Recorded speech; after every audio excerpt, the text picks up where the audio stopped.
me. I totally cocked that up. Evening. We're on tour tonight. We're in our Leeds Bar for the first time in New Briggate. So we're going to give you a very, very brief tour, and then we're going to commence with the tasting session.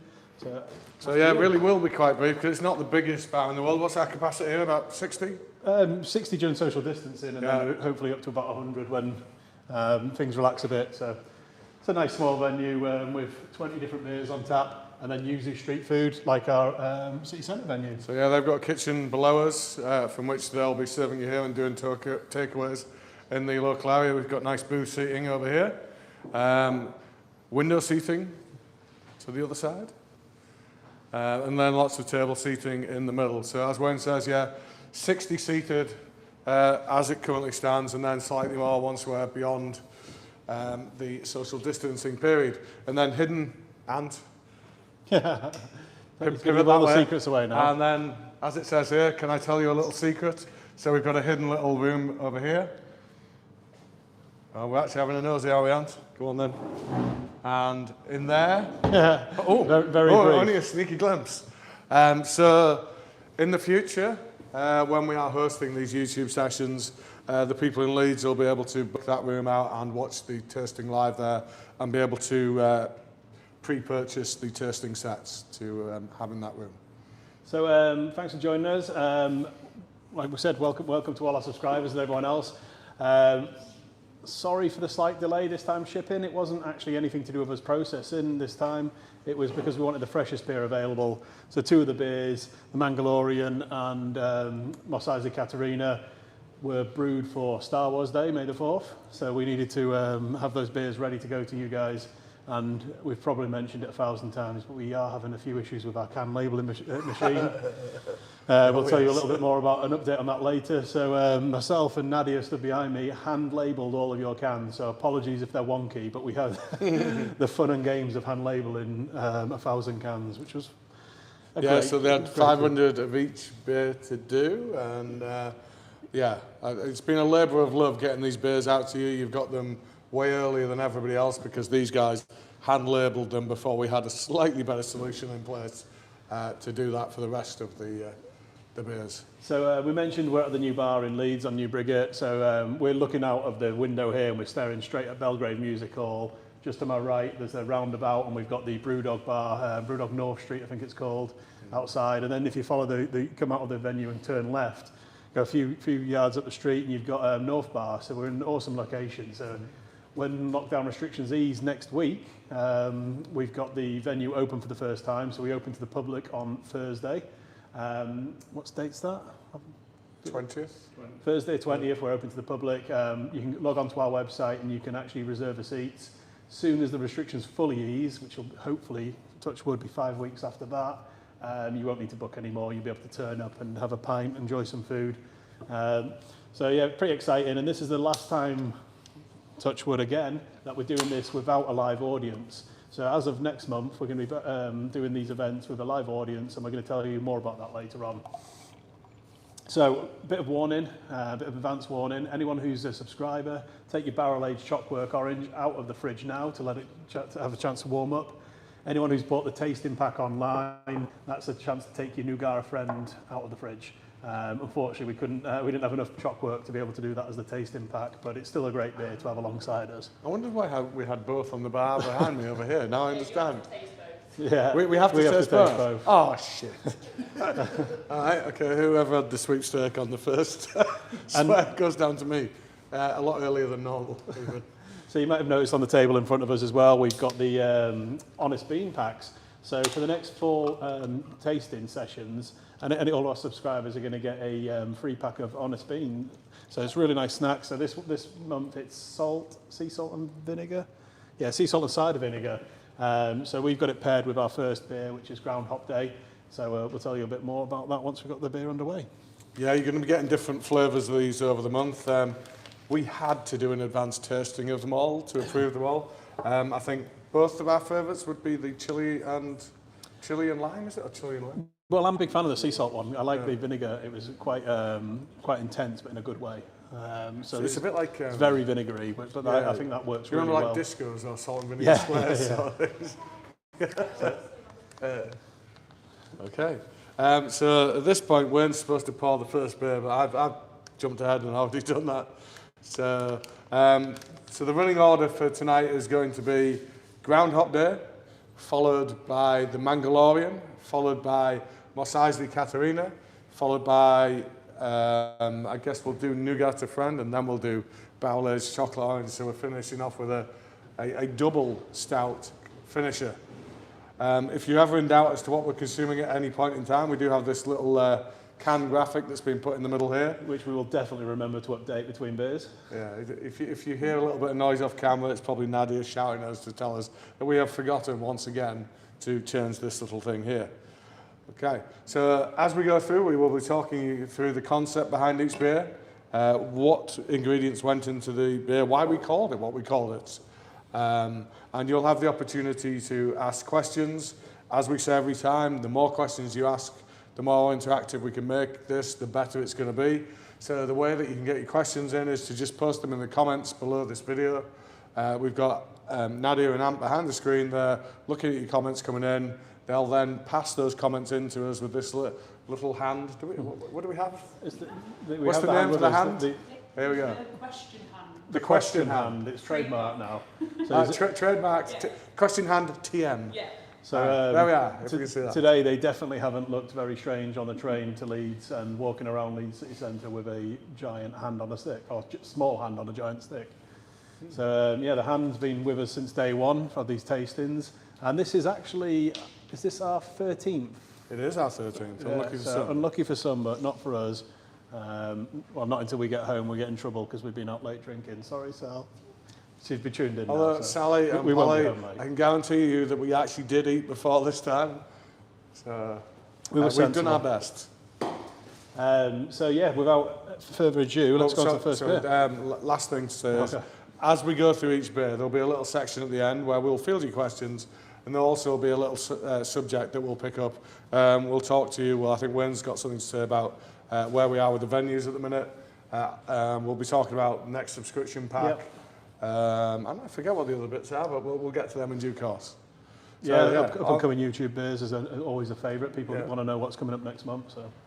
So on to the first beer, which is... Hopefully you can't hear the siren in the background. We did say we're on tour. We're in Leeds. We don't have sirens in York. No, we don't. So the first one we have is Groundhop Day in APA. So this one has been named by Nadia, our marketing manager. And it's what we hope is the last of our lockdown pandemic-related beers. We've done, I think, 2 or 3 through the last year that relate to the lockdown and the pandemic.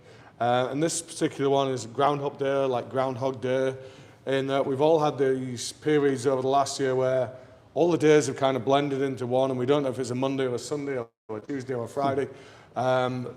And to be honest, for much of that time, it's really not mattered because we've just wanted to get a beer in our hand and try and forget about all the kind of troubles and tribulations going on out there. So therefore, we've called this an Any Day APA. And it says on the back it is to be drunk on whichever day that you think it is. Everyday APA as well. Everyday APA, indeed. So a challenge for anyone at home, put in your comments what the lockdown special beers we've done over the last year is in the names. So in addition to Groundhop Day, and I know them, but I'm not going to say it. I can think of one of them. In fact, no, I've got 2. There's the Roddy one. There's the Roddy one. There's the Simply Red one. Yeah. And then this one. Okay, right, I have remembered them all then.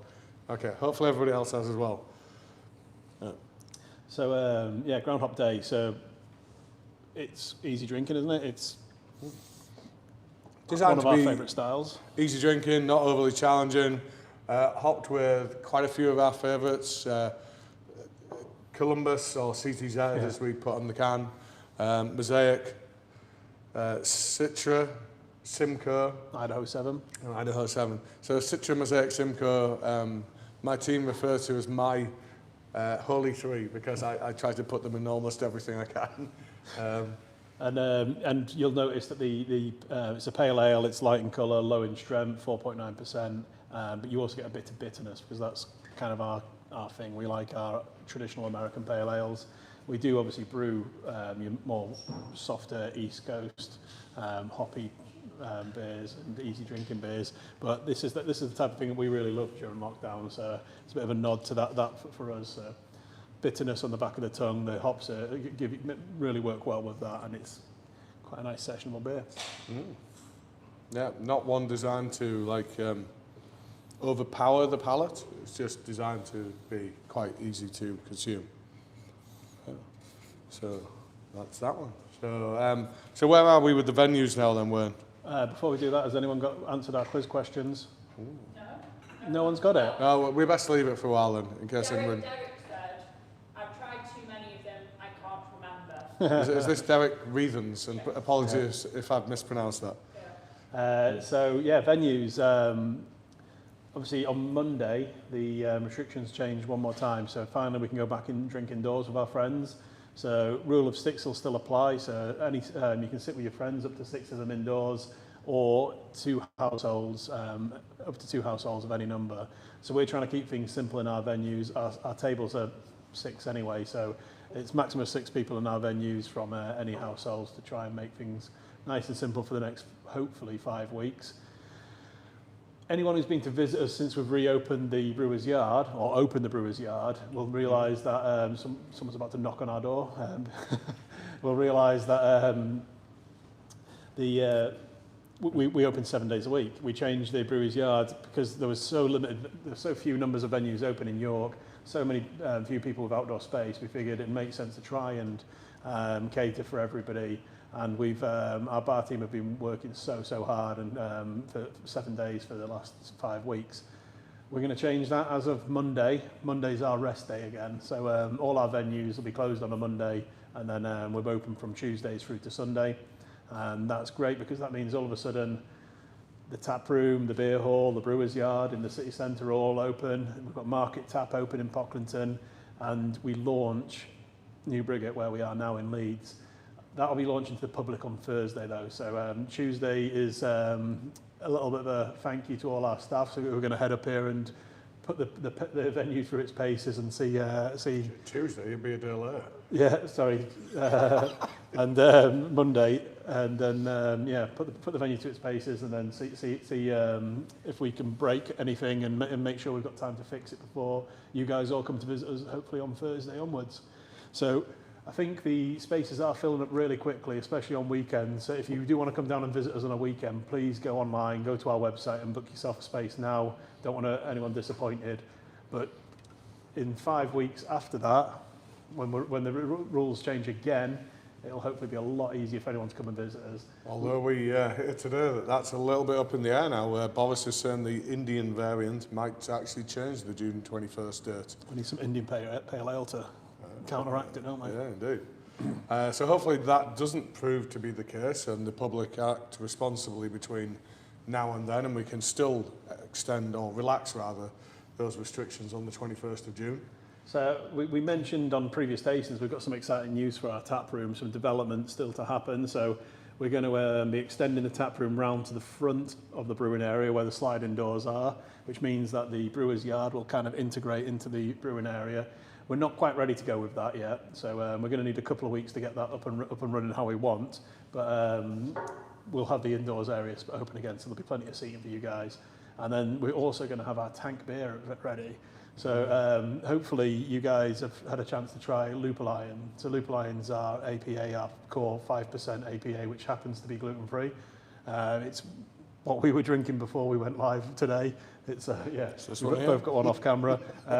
Really, well, a bit biased, but it's a really nice beer. It's just really easy going. It's a bit of a fan favourite for us at the moment, and that's going to be in tank. So we're going to have Lupul Iron, and then we're going to have Freya's Gold. So our house lager is going to be on in tank as well.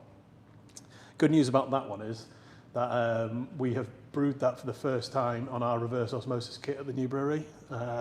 So it's going to taste hopefully cleaner, crisper, fresher than ever. It's going to be more to the profile that we like. And then we're going to gradually work on improvements to that recipe. And when we're happy with it, we're going to supersede it with a Pilsner. So we'll tell you a bit more about that later on as well. Okay. So pretty exciting times. I was going to say a bit about that, but yeah, we are making our first ever Pilsner next week. Pilsner is named after the area of Germany called Pilsen, Pilsn, I believe. And that area is known for having ridiculously low mineral content in its water, hence the delicate hop character. Usually a hop called Sars that they use really comes through in a clean, crisp lager-style beer known as the Pilsner.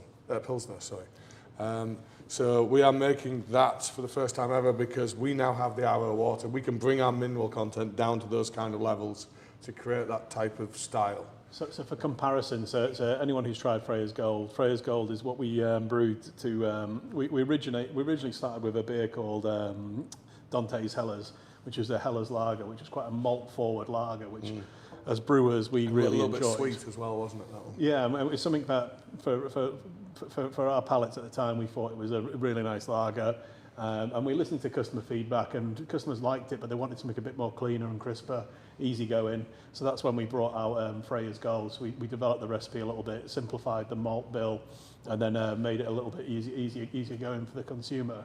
And it wasn't something we were passionate about because we didn't have the water treatment facilities available, like Lee said. But we knew that as soon as we got to Hanley Park, we had that capability, and we wanted to brew something really, really clean, crisp, premium lager. And so Freya's Gold is the guinea pig. Run it through, brew that beer, using our new kit to try and bring the best out of it, and then use the learnings from that to brew this Pilsner for the first time. I never thought there would be a world in which I would get excited about a lager. But from a scientific perspective, I am very excited to see what we're attempting to do here. So I'll be honest, it may not be the beer that I will ultimately end up drinking, but lagers technically are one of the hardest things to produce. And of all the lagers, the Pilsner is probably the most challenging. So yeah, I'm equal parts excited, equal parts nervous about our endeavour to create this great Pilsner. Yeah, they're completely unforgiving, which is why when you talk about the mass-produced lagers, your Coors Light, your Budweiser, your Foster's, all those, it's not something we'd necessarily drink, but we've got a lot of respect for the brewers who make it because there's just no forgiveness. You've got to get that beer so spot on every time because there's no malt really to hide it. There's no hops to hide it. I'm never going to drink Budweiser, but I will tip my hat to the people that produce it. It's not an easy thing to do. So yeah, we started talking a lot about lager when we're drinking an American Pale Ale. But American Pale Ale is usually a next step for lager drinkers when they're on the way introduction to craft world. Believe it or not, I was a lager drinker about probably 15 years ago, maybe less than that, maybe 12 years ago. Started weaning my way off lager and onto beer, and one of the first beer styles that I really appreciated, I really realised that there was flavour I was missing out on was American Pale Ales. And then especially bitter, malty American Pale Ales like Groundhop Day, it kind of made me realise that there was much more to drinking than going out and getting drunk.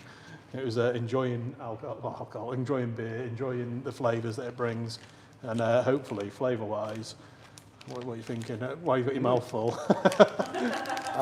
Well, I'm covering my microphone because there's a nice little crunch to them. So I think you're probably going to hear it quite a bit if I don't cover the microphone. So, no, they are lovely. Yeah. But I miss. Oh, can't cover myself that way. Yeah, they're not exactly microphone friendly, unfortunately, though. So we had any questions coming in. So yeah, let's do a first few questions. So the question hand, is that what we said we're calling it? Is just coming in. TM, yeah. Just arrived from York. Here we go. How many were involved in the design of the Leeds Bar? Looks awesome. That's from Craig Chester. So I'm going to hand that over to Wayne at this point because I've been obsessed with bringing the new brewery online. So this really has been Wayne and John's baby. So yeah, Lee just mentioned John then. John's our Director of Bar Operations, or Dobbo as we like to call him. So usually it's myself and John and his team who look at venues and what we can do with them. And obviously Lee has a massive input into that because we're both quite specific about what we like about the things we do and the way we want you guys to experience your beers. It was super hands-on for probably 2 months from when we got the venue back in the end of October, early November, where myself, John and his bar team, so Liam and actually our Our web store manager, Josh, was living in Leeds at the time and actually helped us do quite a few bits and pieces around here. And then Larry, our general manager for Leeds, who's going to be running this place, was helping us. And we did quite a lot of the work then. And then there was a bit of a hiatus while we waited for Christmas and the latest lockdown period. And then I've been pretty hands-off since then, and John and his team have done an awesome job. So we came down today for the first time in quite a few weeks. And it's great to see all the little finishing touches that have come in place since we did the bulk of the work. And it's awesome, and I just can't wait to see it full of you guys, so you can all see it for yourselves, enjoy it, and we get the atmosphere, which is what obviously it's missing at the moment. I love what you guys have done with that VIP area that Ant allowed you to have about a 0.5 second glimpse of earlier. So in there we had dumbwaiter. Dumbwaiter. So it originally was an Indian restaurant quite a long time ago, apparently. And there was a giant dumbwaiter in there, which is just overkill for a venue of this size. And what we've now got is private seating for around 12 people in there. Probably get a few more in there if we had a few more stools around the side, with a screen for either sports or the YouTube live tastings that you guys are joining us on now.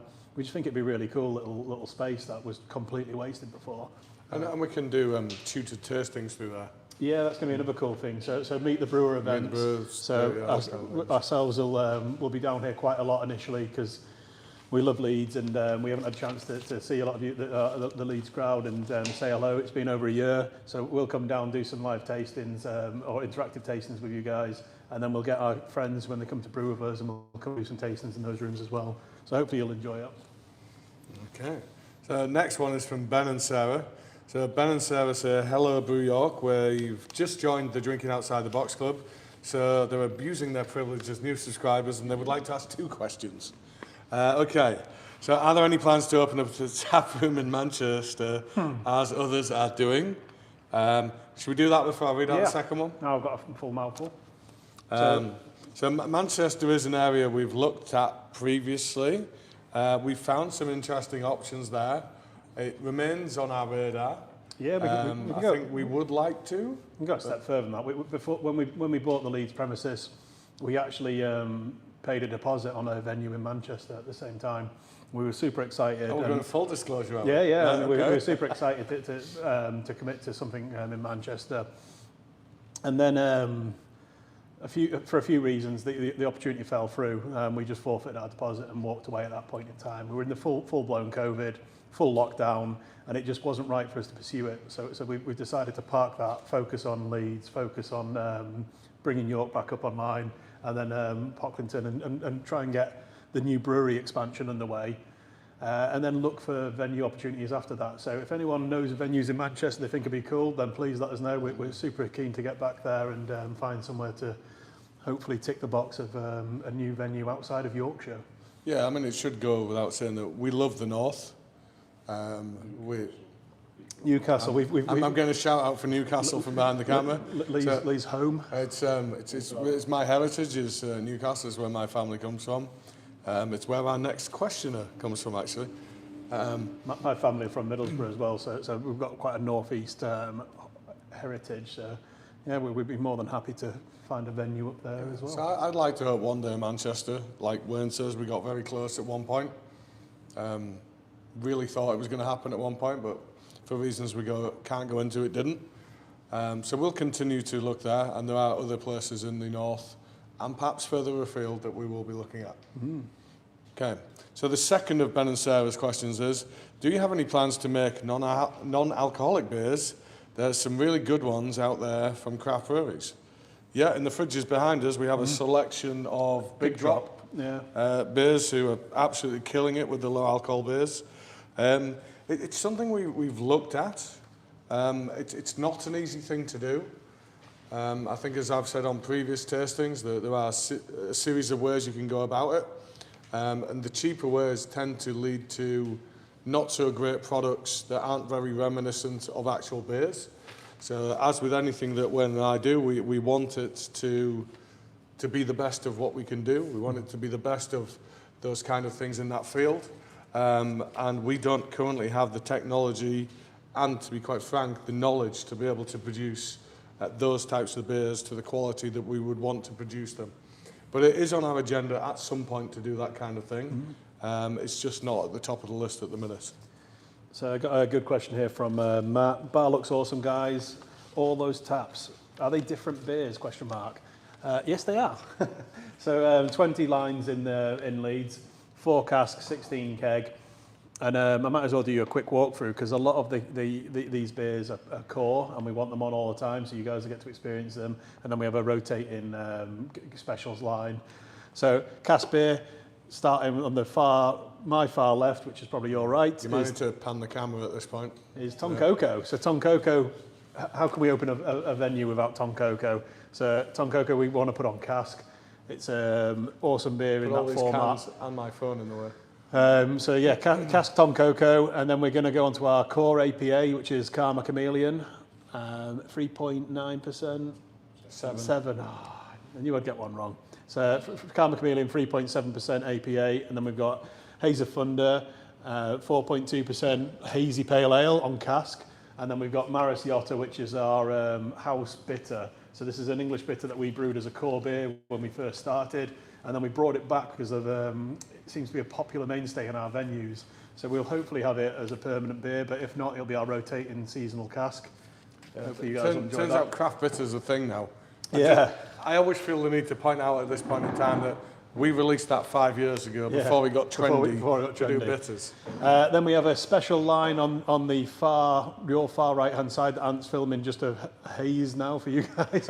Then we've got Big Eagle, our West Coast IPA, 6.5%. Time Travelling Taxi, our DDH pale. I can't remember the ABV. Juice Forsyth, 5%. He's moving so quickly now. 5.4 was your Time Travelling Taxi. You've got the old badge on there. Got the old badge. Yeah. We reduced that from 5.7 to 5.4 now. So Juice Forsyth, permanent tropical pale ale, 5%.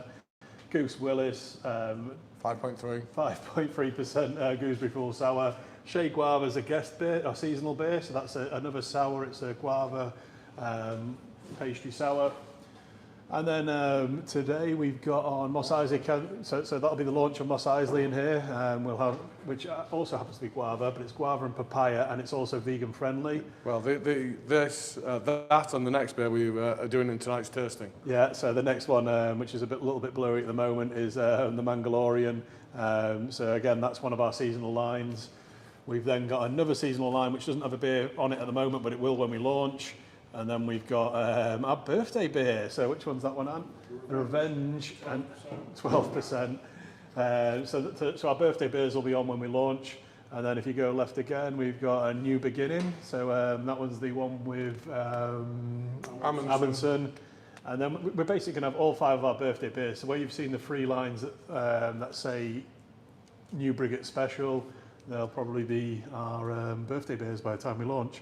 Because, I mean, what would be more new Brew York than to launch with 20 lines and give 5 of them to Imperial Stouts? Yeah, we missed the 4 at the front. So the 4 keg beers behind myself and Lee. We've got our lager. Sorry, we've got Big We'll start with we're starting then, are we? Cider. So Big Apple, which is our house cider. We've got Rhubarb Streisand, which is our 5.5% rhubarb custard milkshake pale. Lupul Lion, where we need to get a new frog eye for because it doesn't look very good. 5% APA, and then we've got Freya's Gold, our house lager, 4.1%. So that was a proper run through all our beers very quickly. But yeah, we're gonna. Did you see the custom tap handles as you went along there? So yeah, we're going to have 20 different beer lines. Individually etched tap handles for each beer. Of those beer lines, we're hoping between 8 to 10 of them will be permanent beers that you'll see every time you come and visit us. And then the other 10 to 12 will be either seasonal specials or guest beers. So I appreciate that was a bit whirlwind, but you'll have to come in for yourself and hopefully try them out and see which ones you like. Okay. Complete body swerve from that. So I mentioned our next question came from the Northeast. It's from Ian here, who's joined us at a live tasting before. So he's saying, are you going for a German Pilsner or something like Pilsner Urquell? That's a Czech Pilsner, isn't it? Yeah, so probably a little bit of both, Ian, in that we're using the SARS hops, which you would get in Pilsner Urquell, but the kind of grain recipe would have more of its origins in Germany, I guess, because we're using a little bit of Munich malt in there, and we're using a little bit of Vienna malt in there. So I've got one from Richard. Coming on over to York in a couple of weeks, can you make sure there are plenty of stouts on? Happy to let you use a couple of lines for IPAs if you have to. Well, thank you. We do appreciate that. So if anyone's never been to, well, if you've never been to our beer hall and tap room before, our tap room is similar to New Brighton in a way, in that we have 20 lines down in the tap room, and then up in the beer hall we have 40 lines. Beer hall's predominantly keg focused, and there are some cask beers, but it's predominantly keg focused. And what we used to do is 20 Brew York beers, 20 guest beers, and then we got to a stage where we managed to brew enough specials where we got it up to about 30 Brew York beers. We've been brewing loads of beers over the last year, but you guys have been demanding them, and the landlords have been buying them, so we're actually going to struggle to fill 20 lines of our own beer. So we will have plenty of stouts on, because that's the one beer that we always have lots of. I like making lots of them. And then we'll, after the next 5 weeks are over, once the restrictions are in place, once things fully relax, we'll get up to the full 40 lines in the beer hall, including loads of guest beers. So it's exciting times. So next question we have is, I think all of you guys want to work in marketing for us. Is that a specific pattern on the bar panels? And if so, can we have a close-up of it? So Ant, looks like you're on the move again. So we have a company that we work with that, I want to say, is it laser? They laser etch? Yeah, the laser etch. Yeah, so they burn patterns into wood. So each of these is an iconic character from one of the beers that we've released over the last 5 years. So it's creating a bit of a mosaic, or mosaic, is that what you would call it? Collage? I always get it, I don't think, they're called Silverline events. So they basically build event bars and props and joinery. So they've done a lot of different things for us. They've done lots of laser etching. They've done all the actual tabletops in the bar. They've done all sorts, including well, you won't be able to film it because it'll look weird, but our what would you call them? Chandeliers. Chandeliers are fully laser etched as well. They look really cool. But yeah, Ant will film it. Oh, he's going to try. Enjoy the glare, guys, while you look at the light. Oh, no, it does look good. Okay, Is it looking all right? Yeah. Okay. So back onto the. I didn't realise we were going to go so in depth into the scenery. Can we film? Hopefully you've get the enjoyed camera it. back on lay, please. To do our plug, Yeah. it looks better in person, guys. You need to come here and see Exactly. Come down and visit it for yourselves. It's a pretty cool space, and loads of hopefully you'll agree, great beers on, and then the food's awesome. So really good picking food, or really good substantial meals if you want a lot of food. So usually we're doing takeouts in Leeds. If you want a sneak preview before you come out, you can still order them. And the guys who live in York, you've already experienced them, hopefully, at our own venue. I can see our new bar manager, Larry, just going back behind the bar there, so must be time for the next round. Sorry, Nadia. So next up we have the Mangalorian, I believe. So beyond the birthday beers, one of the first two releases that features a wraparound label, hand applied by Wayne and Nadia themselves. Badly. Yeah, you're right, actually. Slightly wonky there, but anyway. This one's good. So yeah, probably a good place to start, actually. The labels, well, actually, crack it open, pour yourself a beer, and then we'll start talking about labels and the rest of it. Yeah, don't hold us back. So Mangalorium, 6.2% milkshake IPA. So when we pour it, you can see it's very, very juice-like. So think of mango fruit juice. That's the same type of colour and texture, consistency. Maybe not texture. Oh, sorry, I'm supposed to be pouring yours as well. All right, I'm talking. You're supposed to be pouring. Well, I think that's because I upset the balance by pouring the first one when you should have been pouring the first Thrown one. us off already now. Yeah. So yeah, mango lime milkshake IPA. So milkshake IPA because it has lactose in it. So it's brewed like an IPA, but we have a bit of lactose in there. Gives it a bit more texture and creaminess to the beer. Mango for obvious reasons. It's got a lot of mango in it. And lime, there's a small amount of lime in there, and then we've got a lime hop oil, which brings out that type of flavour as well. So And, really vanilla, mango did on you the mention the vanilla? Oh, yeah, sorry, yeah, there's vanilla alongside the mango and the lime. So we used 300 kilograms of mango in this batch of beer, which In fact is about three of me. Both you and I have been very personally involved in this one because I put all 300 kilos of that mango into this beer, and you applied the labels to the final product. So collector's limited edition, save them. At some point, me and Lee won't have to do any work, and we'll just sit in the bars and lean on the tables and just talk to you guys when you come and drink. But for now, I dream of that day. we're still pretty hands-on. Nelson Sauvin hopped. So Nelson Sauvin's one of my favourite hops. It's great. It brings wine-like flavours to your beer. Goose Willis is hopped with Nelson Sauvin, which works really, really well in that beer because it's got gooseberry notes as well. And then it works pretty well with obviously a Galaxy hops. So Galaxy. We kind of had to from a Galaxy from a long time ago. It's possible that the name of the beer led that decision. Yeah. But Nelson and Galaxy are two pretty awesome hops, and we don't have big contracts for these. In fact, we don't even have a contract, do we? We get them spot. Nelson, we have a contract on, but we also get some on spot. We use a couple of different sources for that. Galaxy, we only got in the last year for the first time, and that was on spot. Yeah. So when we talk about spot, what that means is breweries use malt, hops, yeast, and water in big quantities. Water we don't need to worry about. Yeast we don't really need to worry about. But malt, we need to choose our supplier. We use crisp malt. We're a UK Maltins. And then when it comes to hops, we predominantly use a company called YCH, Yakima Chief, who are American hop, what do you call them? Hop merchant. Hop merchant. But they're a family, aren't they? And then we also use a company called Charles Farham. So I think the Nelson we get from Charles Farham, don't we? Yeah, from Nelson, from Charles Farm or Loughran Brewing is the other one we get. So this spot thing relates to a contract. So because all the breweries want to buy good hops to make great beer, there's obviously only a limited amount of hops available. So you need to contract with a hop merchant and commit to buying a certain volume of them. So this year's, the last 12 months has gone to pot for most hop merchants because we all wanted to buy lots and lots of hops, but then we ended up in a lockdown and could only brew certain styles and certain varieties and not be able to use all the hops that we wanted to. So most people are in a challenging position because we're contracted to buy a huge volume of certain varieties of hops. And then normally we'd use them and then we'd buy hops on the spot market, as in they're available because no other breweries have used them. So you usually pay a little bit more, but you get access to some pretty unique hops and some pretty nice ones. So that's where we got the Galaxy from. So a bit more detail than you guys probably wanted to know, but that's what we mean when we talk about spot. Well, we aim to educate as well as to just drink. Exactly. Yeah.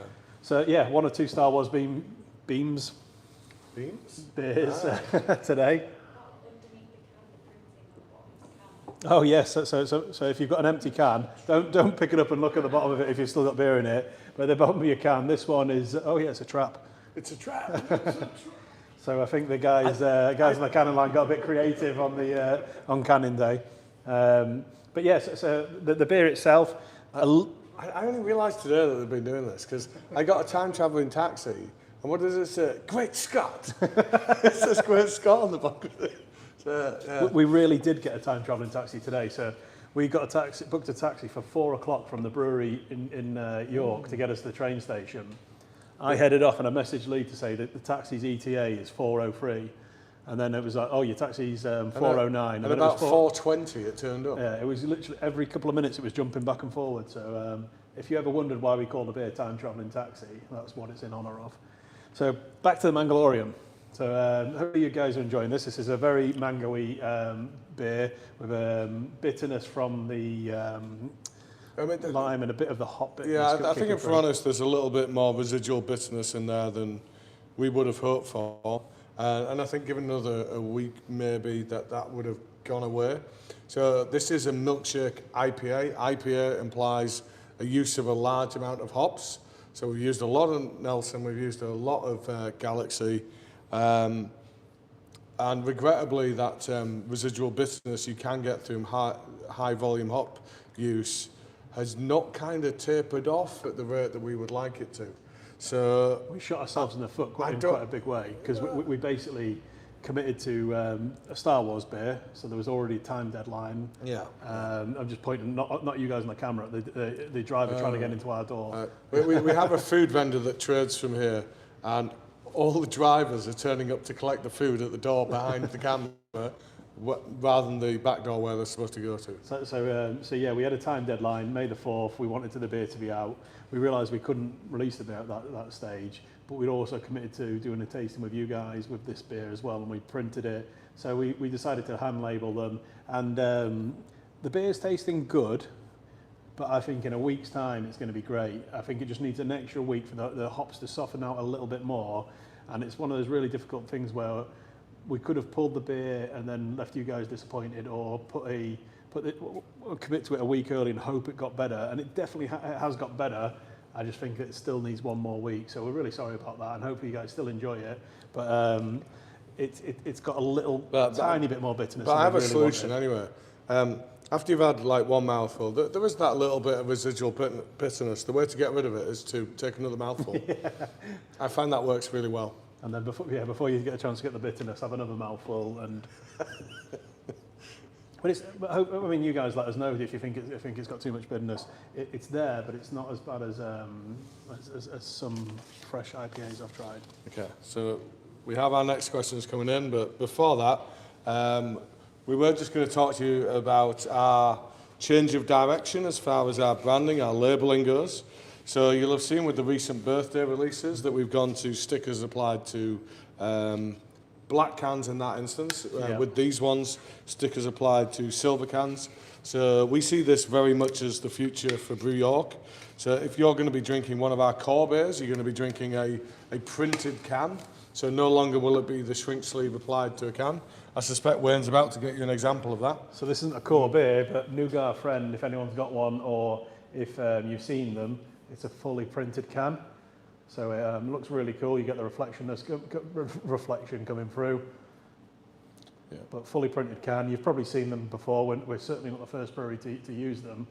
But if you can commit to large enough volumes, a fully printed can is a great way to reduce the waste and costs that we have from the shrink sleeve ones that we have. And they're fully recyclable. They're great. Yeah, so where the volume warrants it, as it has done with that beer, as it does with our core beers, we'll be doing printed cans. Where it's going to be on a slightly shorter, more limited release run, you're going to be getting either the plain silver cans or the black cans with a label applied, and as my beautiful assistant has demonstrated that. You can peel the sticker off, and either bit is totally recyclable, and for the first time ever, you can, geez, that's really loud, you can make a sticker album and keep our labels. You can retrieve our artwork. So we've had a lot of acclaim over the years for our artwork, and we've also had a lot of frustration over the years that it's incredibly difficult to keep our artwork. So I hope we've addressed that with this, whilst making ourselves a little bit more environmentally responsible. So personally, for me, I always preferred the shrink sleeve, and we've had these discussions for years now. We both love the fact that the shrink sleeve is top to tail. It looks great. It looks like it's got a great finish. But most breweries out there do the stickered cans, and you guys said to us, you really want us a way to keep the artwork. Well, who are we to argue with the many? So if everyone else does it and it works well, these labels are awesome. The texture on them is really cool. We think they're going to make a great sticker. So we've finally decided it's time for us to change our ways. Now your turn to make some noise as well. Yeah, well, but we do still like that whole top to tail branding. So the thing that we're now looking at is to get a pre-printed base can. So this neck bit and this little base bit down there will have a custom design, and then we'll have the label wrapping around and ideally integrating into that background. So some breweries out there who've done a good job of it already, the likes of Siren, Beavertown, Thornbridge. Is John, yeah. like a plaster. So we just had a message come through from John, Dobbo. our bar's director, or Dobbo, director of bar operations, telling us to get the sticker off the freshly varnished bar. So, Sorry, John. so hopefully you guys like the new labels. We're going to do a lot more specials, and if any of you guys have, well, I suspect most of you probably have, purchased the birthday beers as well, you'll see the booklet that came with it, which gives us a chance to apply the stickers somewhere we can keep them. We're going to look at options like that where we can find a way for you guys to keep your stickers, maybe even some big posters type formats so you can apply the stickers yourself to those posters. So hopefully you like it.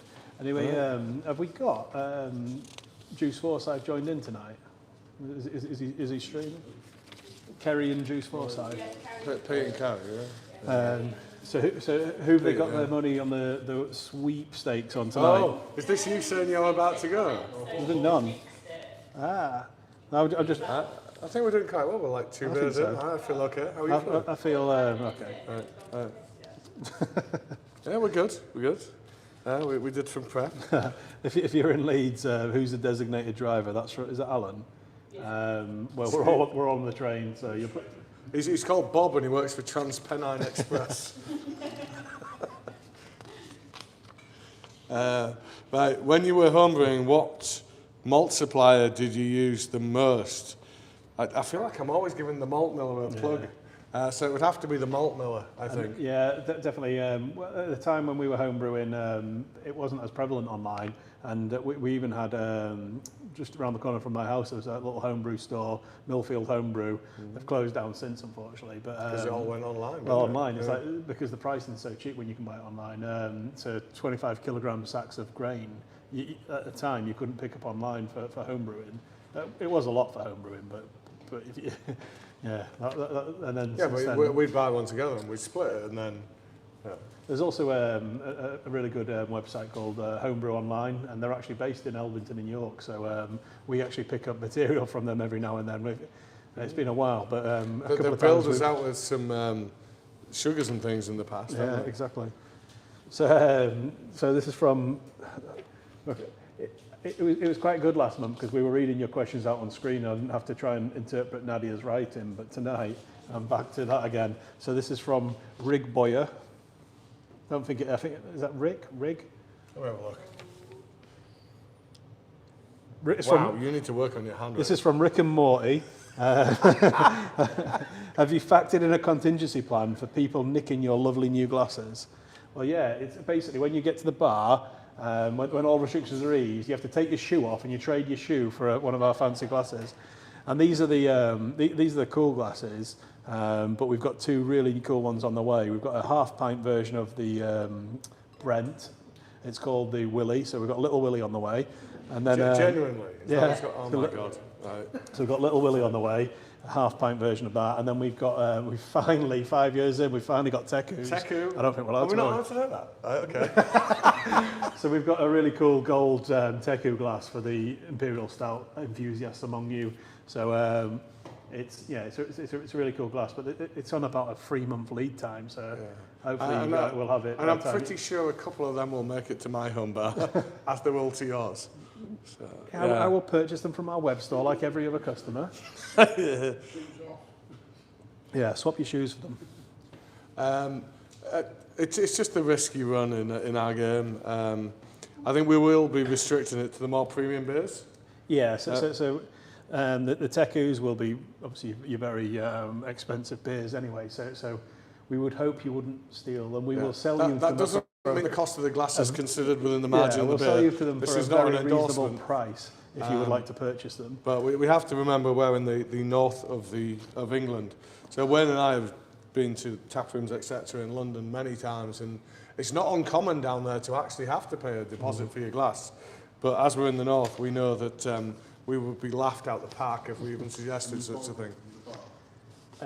Yeah, you can buy them from the bar. You can buy from the web store, buy from the bar. John, the director of bar operations, who's tuned in right now, will be adding to the till as we talk. In fact, at that point, I'm going to give a shout out to another John, our warehouse manager, who somewhat disturbingly told me before I left work today that he would be watching this while he was sat in his bath. So John, there you go. There's your shout out. Rub-a-dub-dub. Have a scrub. How do you put the mango in? Is it whole, pulp, or juice? So it's pureed. So that's from Harry Stottle, Nadia's uncle. Oh, there you go. Is your uncle called Aristotle? Harry Oh, right. Stottle. It's not his real name. His name's Paul. Paul Stottle. Hi, Paul. I can see why you would go with Harry though. So we either buy drums, like huge, like 200 kilo drums, or we get what's called bag in box, which is about 20 to 25 kilos of pureed fruit in a bag in a box. Whichever way we get it aseptically prepared in a way that has ensured that all of the bacterial contaminants have been removed. And then we either walk up to the top of our vessels and we pour them in, or more commonly, we use a certain type of pump to suck them and inject them into the beer. Wayne is dropping flava beans, is that right? I'm dropping some beans on the floor, so unfortunately... Fava, not flava. That's quite a good name, actually. Flava beans. Yeah, because they've got flavour and whatever else. Honest bean are watching by the way. Hi guys, thanks for the Hi, beans. Honest bean, I'm sorry. Obviously they are fava beans, although they do have a lot of flavour. There you go. I thought you'd do Have the I build this out? the Hannibal Lecter thing, fava beans. So yeah, we're now going to have to sweep the floor as well because I'm dropping the beans on the floor. Okay. How is it going to work with the live tasting audiences, wacky competitions, lotteries, best fancy dress? And that is from Stephen. To be honest, we've not worked that one out, but I like all those suggestions.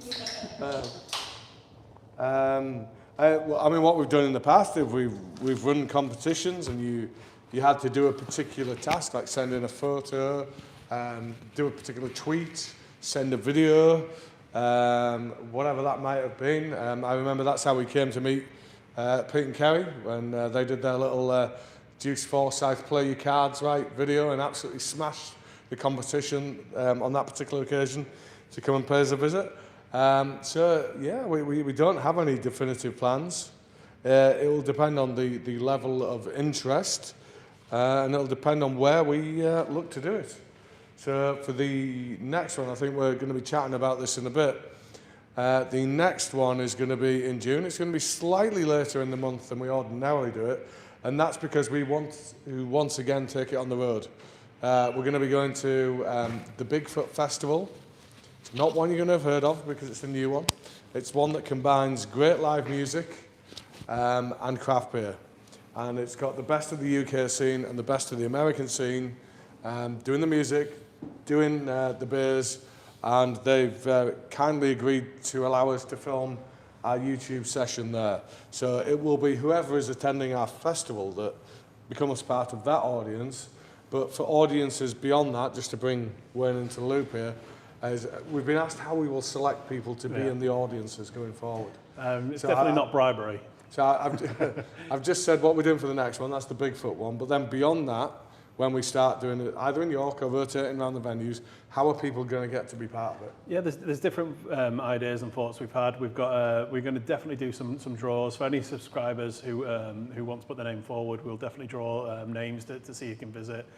Obviously, we don't want to put you out of your way and invite you for a taste. And if you live in London and you don't really want to travel, but we'll find ways to make it accessible for everyone.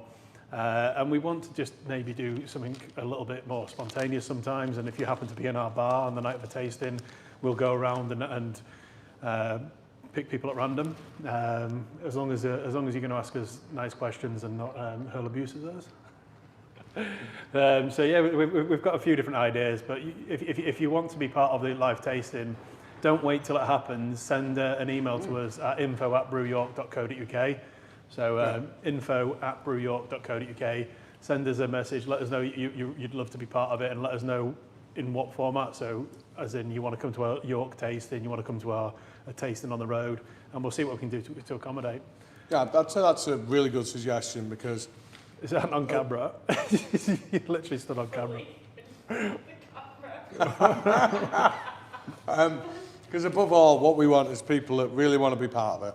So we have done competitions in the past, and then people have won, are like, oh, was it on that day? I can't come. So that kind of makes it a little bit pointless. So ultimately, what we really want is people who really want to be there, really want to be part of this, and really want to get involved and like chipping your questions live. So if you think that's you, like Wayne says, get your email into the info@brewyork.co.uk mailbox, and we'll see what we can do to make you part of this. What makes these sessions work really, really well with a live audience, obviously you guys will be able to still tune in from home, but when you've got a live audience in front of you who are really engaged and who ask questions, who want to know more about the beer, it helps us, and we can tell you more about the beer because they're interacting with us. So let us know and we'll see what we can do. I'm getting a little bit worried. I'm seeing a guy out of the window over here who's got like a mining hat on and some fluorescent clothes, and is moving some road signs around like they're about to start doing a lot of heavy-duty roadworks out there. There's another guy as well. I hope it doesn't involve anything like a pneumatic drill that's going to come across on this. So while we've got a little bit of a break and a chance, I've just remembered something I wanted to do on this tasting. So hopefully my mum and dad are tuned in today. So happy anniversary. So it was my mum and dad's 42nd anniversary on Wednesday. Wow. 42 you get years. less for murder. So happy anniversary to my mum and dad. And well done to Russ and Anne. All the best to you both. And and when we talked about how we get the bar venues up and running, my dad happens to be our maintenance manager, so he literally does a lot of the plumbing, electrics, and I won't tell you all the things he's had to do in this venue because you probably won't want to know, but he installed the toilet that we've been frequenting tonight, and let's just say that this venue has a unique set of plumbing, and if you put anything slightly more substantial than a piece of toilet paper down our toilets, he may well seek you out and kill you. So we've fixed those issues now, don't worry. You can actually flush toilet roll, don't worry. No, he literally will kill you. Probably. So we've got a really good question here from Daniel McGinn. So can dark beers stay out of the fridge long term or be stored out of the fridge if I want to age them? Does ABV, IBV style matter to which I should prioritise to keep in the fridge? Pale versus New England IPA, porter versus sour, etc. So was that predominantly about dark beers or just general beers? It started about dark beers, but in general, well, not in general, if you chill a beer, it will last longer, but, and this is the big but, hops age fast. So pale beers will age much, much quicker if you keep them out of the fridge, and they won't taste as good. So pale beer, we should definitely always fridge. So storing things cold is about retarding whatever processes may be going on. And with like a hoppy beer, those processes are taking those lovely aromatic compounds and breaking them down into not so desirable compounds. So in that world, storing cold is desirable because you're slowing down that reaction. Whereas with darker beers, if you were to put it in the fridge, you would be slowing down the reactions that are going to be breaking down some of the compounds in there that could be perceived as a little bit more astringent, a little bit less rounded. And over time, they're going to smooth out. So exposure to not extreme temperature, but like room temperature, okay, maybe cellar temperature for the darker beers can be a good thing. So, somebody got the instruction about not using the hand dryer then. Nadia, just remind me, who said we shouldn't use the hand dryer while on camera? At least you washed your hands though. So back on point. So in terms of temperature and beer, in general, if you're not trying to age the beers, you're trying to keep them fresh, fridge them, keep them, preserve them, and then when you're ready to drink them, take them out and warm them to the temperature you need them. If you're trying to age beers and try and do something different and maybe improve the flavour, if they're strong enough to cope, 12 degrees, 14 degrees is a relatively good temperature to do that at. That's the temperature I store all mine at. It's really difficult to do. So room temperature varies depending on what time of the year it is. You'll put your central heating on, you'll put your air conditioning on, you'll just let the room just be what it is. So keeping it at room temperature isn't always ideal. Sometimes you're better to find a cold cupboard, not a cold cupboard, a cupboard that doesn't have a radiator in it and just store it in there, because that'll probably stay around 15, 16 degrees permanently. Yeah, if I hadn't drunk so much, I would explain a rule that's called the Thank 330. God he's had a drink. Yeah, it does get a little bit geeky, but it's about the 330, 300 rule. And it's about, If you ever buy beer in 330ml format, you have to drink 300 of them. let's put it very simply. If you store a beer at the correct temperature, it will have the desired shelf life that you wish to have it for.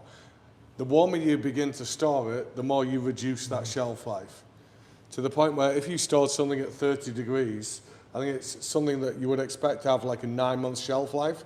Technically, will have aged 9 months in 3 days. So one of the ways that we do forced shelf life testing is to warm beer in a sous vide to a set temperature over time, and then we can see how it will react in that period. So you can basically replicate what it'd be like if it was sat on a room temperature shelf for 6 months, and you can do that in a much It's called a forcing test, or aging test. So we've geeked out a lot on this, but in general, if you want to preserve the beer for longer, keep it in the fridge and then take it out of the fridge when you're ready to drink it. If you're trying to age the beer, maybe keep it at a constant As soon as I won the sweepstake, I feel fairly relaxed about going right now. So it feels like we've all gone into downtime and Ant's on camera again and I'm on my own. But yeah, we're about to go on to the next beer and everyone's left me, and I've got no questions. So next beer, in case you're wondering, as Nadia's passing to me, and I will pass her the... No, I do have a question. It's all going on at once. Question from Steve. As I've pretty much tasted all of your beers, what's different about each of the beers? Each of the bars. Bars. What's different about each of our bars? The city they're in. There's a good start. Each bar is very different. So if you ever come to the city centre, I keep saying city centre, we're in a city centre now. If you ever come to York, to the home of Brew York, you're going to get a really cool experience because you're going to go from sitting in our original tap room where the brewery is, and you're sitting amongst the vessels, but it's quite a traditional tap room in terms of very cask beer focused, lots of keg beer to support that in a big open warehouse environment. It's really cool space. I think I just did a naked gun. and then Lee went to the toilet with his microphone on. Yeah, I did quickly realise, but you may have heard some undesirable sound effects there, so apologies if you did. I did realise very quickly. All right. So hopefully it wasn't too bad. So yeah. And then I did cover my microphone after that point. So the tap room's the open plan warehouse with the equipment, the nice traditional feel. You can go to the bar, queue, have a cask beer. You go up to the beer hall, which is an adjoining building. You can actually go through one of the doors, go straight up to the beer hall. It's much more modern. We've got the street food vendor in there, which is Yuzu. They've got their open plan kitchen. You've got 40 beer lines with a huge bar, and then you've got loads of beer Keller style huge tables. Because of social distancing, they're a bit smaller tables now. But it's a huge open space. You can have up to 200 people in it. It's a pretty cool environment. And then running off these two venues, we have two smaller spaces. We have our Hoptail Lounge, which is like a nice private area for up to 50 people, which is open and peak times. And then we have a new space, which no one's seen yet, which I'm not going to tell you too much about, but hopefully we'll have that open by summer. So what would you estimate if we had all of that open at once would be our capacity? Plus the brewer's yard? Yeah. Got to be pushing 400 to 500. I was going to say we're pushing the 500 mark, I think, at that point. We've got a pretty unique venue in York City Centre, and that's why we love it so much. And then you go out of York to a little bit further outside, and discreetly done. You've got Pocklington, which is a market town on the outskirts of York. So Pocklington was our first ever bar outside of the city, and it's a more Pocklington's a more traditional market town, so it's quite a different environment and different crowd going in there who still love the beer, who love the fact that Yuzu was launched there. So Yuzu, our street food vendor, in I'm going to be there next week now. Celebrating my sister-in-law's birthday. Oh, nice. So it's a pretty unique venue, and we've got maybe 30 seats downstairs, 30 seats upstairs, and about 10 out the front. So it's much smaller, but we still have 20 lines of Brew York beer, and street food from Yuzu again. So you've got that constant theme running through, but we focus more on what the town likes. So a lot more cask beer, and then Gin seems to be a big thing in Pocklington. And then Leeds, we don't know yet because this is our first venture into here, so we're here for the first time tonight. Although we do know the history of this place, cocktails were a big thing here, and we have some great mixologists within our team, of which John is one, Director of Bar Operations. So I would expect cocktails to be, and hoptails, our beer-inspired cocktails, to be a big part of what we do from here. Yeah, so when we opened the Brewer's Yard, so in the city centre, we mentioned the tap room, beer hall, and the other rooms we've got. The Brewer's Yard is now the yard in front of the brewery. And we've got about capacity for about 100 people there now, which is awesome. And they, since we've reopened that, there's been a huge spike in our cocktail drinking audience. So we do have a lot more beer cocktails and cocktails going out the door. So the guys have had a lot of practice now, and they're going to roll that out across all the venues and make sure that if you guys want it, you've got a choice to have it. So, in fact, can I flip a question the other way? Can I ask all you guys, where are you all finding the time to drink from like midday from now? Because when we first opened the tap room, we did do like Friday from midday, and then we'd have like 2 people in until about 4 p.m. So then we stopped open at midday because then it became a conflict with production anyway. But now we're like open from midday, Monday to Sunday, and we get a good footfall. I think maybe that we're just like one of the only venues in York that's open. So. And I think, well, possibly. But also and I think we are more well known. Obviously, we had no reputation back then. And then we've got food being served pretty much all day now as well, and you can come in for a pretty affordable snack. I think there's definitely people drinking earlier, and I think there are people working from home in our beer garden. Well, you should do that. Come and work from home in our tap room, beer hall venue, especially in York City Centre. We've got super fast broadband, so we've got a dedicated leased line. So come and work from the venue. I haven't answered that question. So, Stephen said, as a teacher, it's how I get through the afternoon. So, for anyone that didn't hear that off camera, Nadia said that a comment has come through from Stephen who said, as a teacher, it is how I get through the afternoon. Right. So you're still working virtually, if you're able to do that then. So one more quick question. I mean, to be fair, if I had to deal with kids, it would require a lot of this stuff. One more quick question before we move on to telling you guys about Mos Eisley. So don't wait for us. Crack open Mos Eisley, pour it, and we'll tell you a little bit about it shortly. But it's a really good question. Is the Brewer's Yard going to be a permanent fixture? And that's from Richard. So the answer to that one is we hope so. The government relaxed the rules on outdoor drinking and beer gardens, which gave us a free pass until September this year. So the Brewer's Yard will be around until September this year, at which point we're hoping we've got at least 6 months of activity behind us to demonstrate that we are a good neighbour, because we're in the city centre, we've got residents around us, we aren't causing trouble, we haven't had any issues, at which point we can then apply for a permanent but not the only factor in this. Our landlord has given us this grace period to demonstrate how well this works. So we need to demonstrate not just to the licensing guys, but to David, our landlord, that it doesn't inhibit any of his other businesses or the people who he leases to around us. And I think we're doing an okay job at that so far. Yeah, there's definitely things we can improve upon, but yeah, we've got off to a good start, and we're looking at ways we can improve it. So yeah, fingers crossed. Yeah, fingers crossed. And I know David occasionally watches, so David, hopefully it's going well and you will allow us to carry on doing the Brewer's Yard. So on to Mos Eisley Catharina. It's actually Lee's time to talk. Wow. Okay. So this is the second of the 2 Star Wars beers we've released this year for... We didn't even say Star Wars Day, did we? I mean, I mentioned is it so obvious that we don't need to mention it? No, May the 4th. We've done that. Yeah. Okay. So this is the second. So this was first released as a weaker beer 2 years ago.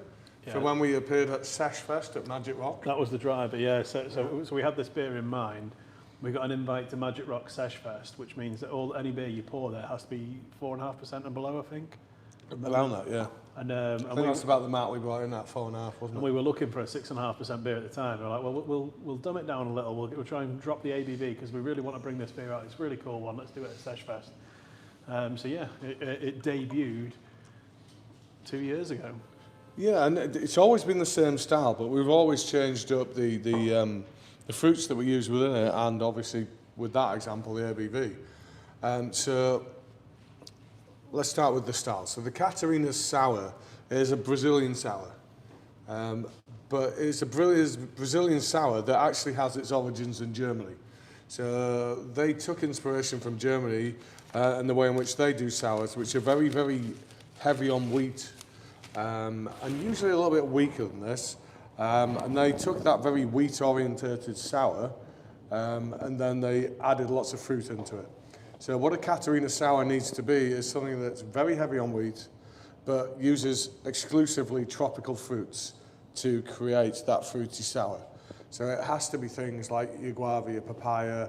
We've used lime in the past. We've even used tamarind in the past, which is a bit of a divider. I love what tamarind would do in something like this. I don't think you're necessarily on the same page with me on that one. Tamarindo, is that what we called it? Yeah, Citra Tamarindo. We did. Yeah, I love that one. But there you go. Like I said, proving the point there, it can divide the crowd. Marmite. And I love, having been to Thailand, the way in which tamarind can be used to create a sweetness but a sourness at the same time. It's a very weird but interesting fruit. So they're the kind of things that you can use. This particular version is guava, papaya, and lime. Once again, coming in at 6.5%, same as we did last year.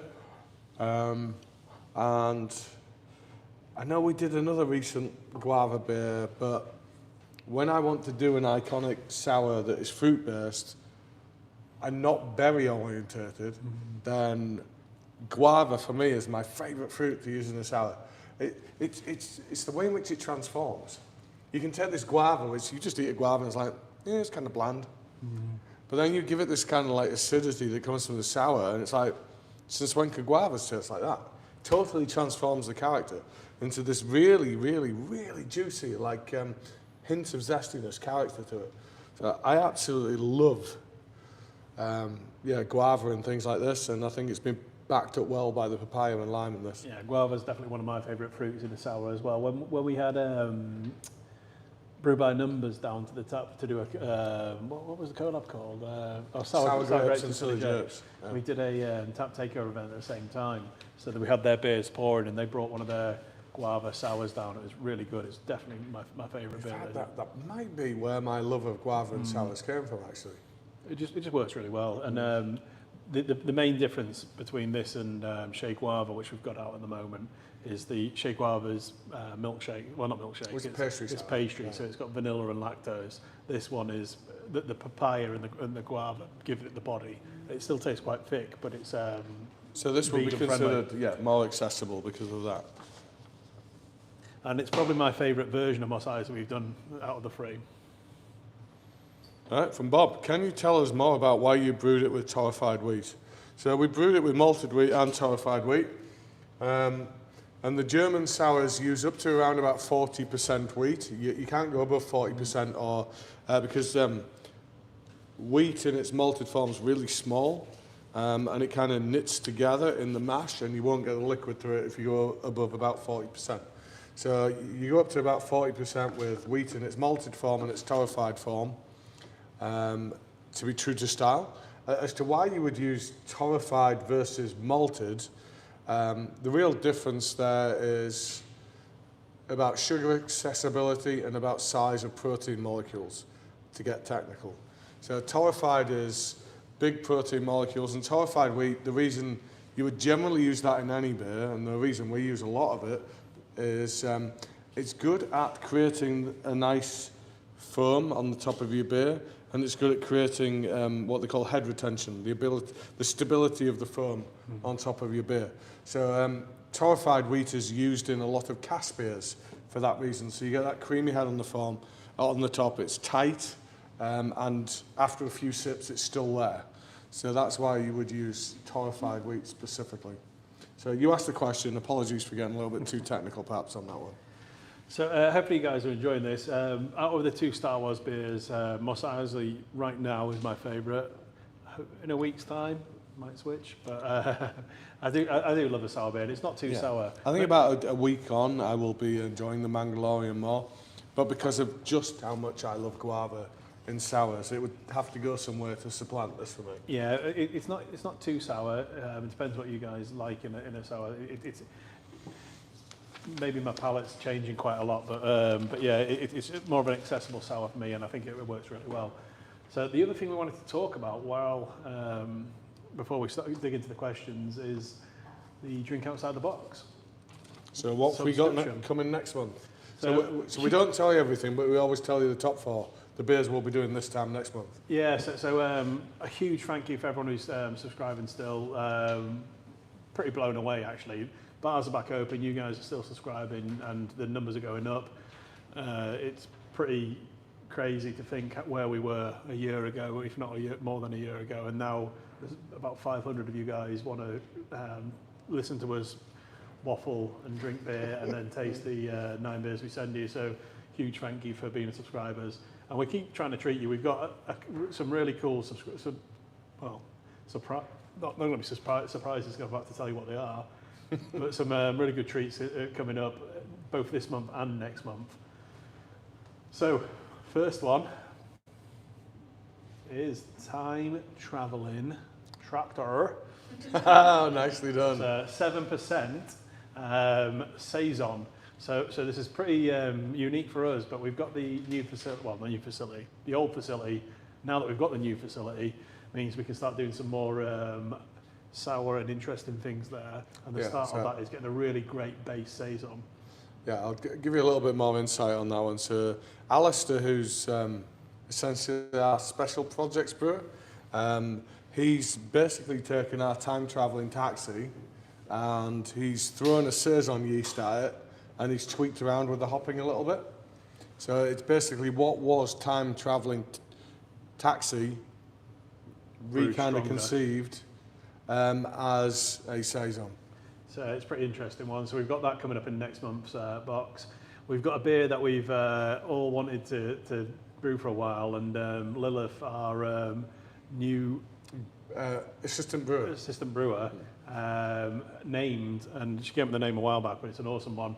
So it's actually an Imperial Rhubarber Streisand, and it's called Best of a Babs Bunch. I hope you guys like that. Because we all call that series of beers Babs.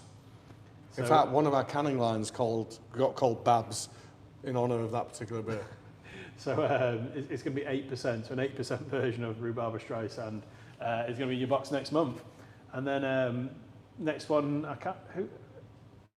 was it Sam who named it? Sam always comes up with a lot of ideas. I think it was Anne that named this one. All right, so somebody behind the camera came up with this one, which is a really cool one. So we've got Kirsch Russell, the Escape from Brew York.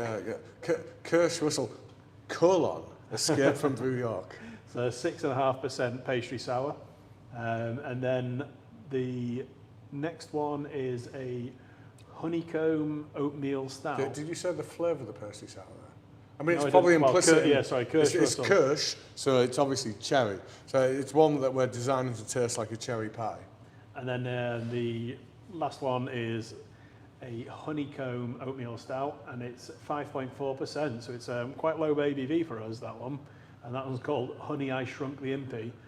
Yeah, Impies, yeah. So we've basically taken all of our knowledge over the last 5 years from producing bigger dark beers and kind of brought it down into this slightly lower 5.4% beer. So hence, that shrinking is called Honey, I Shrunk the Impies. So if you happen to be going to Bigfoot Festival, come and find us at the start of the festival, and we'll make sure we can accommodate you for a live tasting when we do the YouTube session. So I think there will only be one live YouTube session, but we may be doing the tasting over a couple of days, is that correct? Well, we've got a live YouTube tasting, which will be, as usual, on a 7 p.m. on a Friday. What we might have to give you the heads up on here is I've just remembered the live tasting at 7 p.m. might not last 2 hours like we usually do. We'll have to decide a bit closer to time. It might be a 1 hour tasting with a 1 hour video that you guys can tune into afterwards. We're going to have to work out the ins and outs because it's quite difficult to do 2 hours when we're at a busy beer festival. So we're going to have to work out the ins and outs of that. But whichever way, we'll make sure that we've got something really cool for you guys. And then the other thing we're going to do at the same festival, if you happen to be going to Bigfoot, is launching a brand new series of beers. So you'll see that on social media over the coming weeks. We can't give too much away, but it's 4 different beers. They're going to be really cool. And if you happen to be going to Bigfoot Festival, you get to try them live with us. So that's going to be a good incentive to come and join us and get your tent out. And if you like super hoppy beers and retro wrestling, you might not be too annoyed. So on to some questions. Go on then. So, this is from Bill. Where is a good place to stay if visiting the tap room coming up from Oxfordshire in July, hopefully? Oh, right. Well, you probably looked at York and you realise that York is a stupidly expensive city for hotels. But there's some pretty good budget, not budget, but more affordable options in the vicinity of the brewery. We do have the brand new hotel opening in the Hilton, what do they call those? Hilton by, they've got tree in the name, was it? Doubletree by Hilton. Doubletree by Hilton. So there's a new Doubletree opening right opposite us, and we are hopefully going to get a deal underway with them where you can book a room and get a brewery tour. That side of it won't be ready yet, but we might be able to get a Brew York discount rate. Watch this space. As soon as we know, we'll publish it on our website and our social media. But I mean, we have lots of hotels in York. It's a huge tourist place. I think if you're wanting to be very near the brewery, I would say what Wayne said there is a good option. There's also the Travel Lodge, where you can go and get your breakfast in the Wetherspoons. I wouldn't ordinarily say go to Wetherspoons for all the reasons we don't need to go into, but very reliable breakfast for about £5 if you find yourself in a city you're not familiar with. Yeah, Tremblin Manors have a holiday accommodation you can rent. Literally, the building next door to the brewery is called the Watergate Inn, and they have rental rooms. Never stayed there, but it's very, very close. And then, yeah, there's so many cool places, really, really close by. Wherever you stay in York, you're not going to be a long walk from us, so I'm sure you'll find somewhere. So, good question from Steve. Will you be producing a can artwork book like Northern Monk did for their patrons projects? Well, never say never, I guess. We'll have to see how these labels go. If you find them as desirable as you have found our shrink sleeves, then it would seem like a bit of a no-brainer to do something like that, I guess. Yeah, we'll make it a little bit more accessible. If we do one, it's not just for our State of Mind range, it'll be for all of our beers, and we'll make it. Maybe it's something we'll put in as a reward for beer subscribers. You get a free book in your box. Have we got any spares of these? I love this one. You've all drunk it. I don't want your dregs. Oh, right. Yeah, thanks. Ant's just showing me that his can is also empty. Thank you. This is a good question from Matt Binks. Will you be putting more beers into supermarkets? I'd love to be able to pick up time travelling taxi at my local Morrison's. Well, you won't be able to get that particular one in Morrison's, but should be live now, Goose Willis. That'll be there now, will it? So yeah. We've been working hard with supermarkets trying to focus on our core range. So with the exception of Nougat Friend, which was a special we did for Sainsbury's on the Beer Hawk shelf, if we do go into supermarkets, we're trying to look at our core beers. We want you guys to be able to get our core beers as easily as possible. So Morrison's nationwide will be stocking Juice Forsyth and Goose Willis. If they don't already in your local store, they should hopefully be doing that very soon. And then we are in the midst of talk. I can't tell you the full details, but there's another big supermarket. Say who, but yeah, and we're not the kind of brewery that gets snooty about I can't be in a supermarket because of anyway. I feel like it has its place, and to ignore that today would be stupid, especially coming out the back of the pandemic, where that was one of the few lifelines that we had that kept us afloat. Mm-hmm. So I think as long as we show respect to those independents that got us to where we are, and we ensure that they always have an offering that the supermarkets don't have, then I think all of it has its place. It doesn't have to be either or. Yeah, so we focus on our core range, and we hopefully by autumn we'll have 2 more of our core range in a supermarket, but we need to get all that nailed down. But what we'll always do is try and focus on releasing 1 to 2 brand new beers or re-releases every week, so that our independents have... every week? I think you mean month. Oh no, it's weak. Shit. Yeah, Lee's crapping himself now. He's, oh, I am God. crapping myself now, you're right. Yeah, same. So, yeah, Nadia's saying same. so 1 to 2. Oh, round that way, mate. One, Sorry. sorry, there's someone just walked in on the live tasting. Sorry. Yeah, you may have remembered us earlier saying about delivery drivers getting confused about where they're supposed to go. There's a giant sign and an arrow pointing down the stairs that says Yuzu downstairs. But people have walked through 2 doors just to get into this room to then start shouting. Brilliant. So, so 2 new beers is the aim every week for the pretty much the rest of the year to try and make sure we've got plenty of great fresh beers, great fresh beers for independents, and then you guys hopefully will love the core beers enough to keep buying from either the independents who stock them or go to supermarkets if they happen to stock them. So we're trying to support everybody. All right. Final question. Appropriate while we're drinking a sour. How is the sours project coming along at the Warmgate site? And that's from Gareth. So, Gareth, regrettably, we've not had the progress there that we would have liked. So we've lost a member or 2 from the team. The demand for what we've been doing at the new site has proved to be higher. So Alistair, who we have lined up as our special projects brewer, we've had to pull him in to assist us in the main brewery. So it means, regrettably, we've not been able to do as much there as we would like yet. So we've got some good barrel-aged stuff under the way. We haven't so much done the souring side of things. We have got so the time-travelling tractor that we're going to consume next month. We've taken some of that to one side. We're aging that with some Brettanomyces to really bring the pH down and give it a more funky character. I think that's going to be great. But yeah, beyond that, we've not done a great deal so far. We're spread a little thin. Yeah, so we're going to have to come back to that one. We were in a little bit of a comfort zone during lockdown in that we knew that you all wanted lots of cans and then nobody else wanted any other type of beer. We knew that pubs were going to open at some point and we needed to start brewing keg and cask again, but it was very hard to predict how this was going to pan out, and we started accommodating that.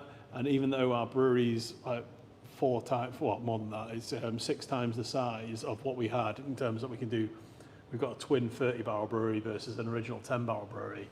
We've still struggled to keep up the pace with trying to get a regular stock of core beer and then specials going.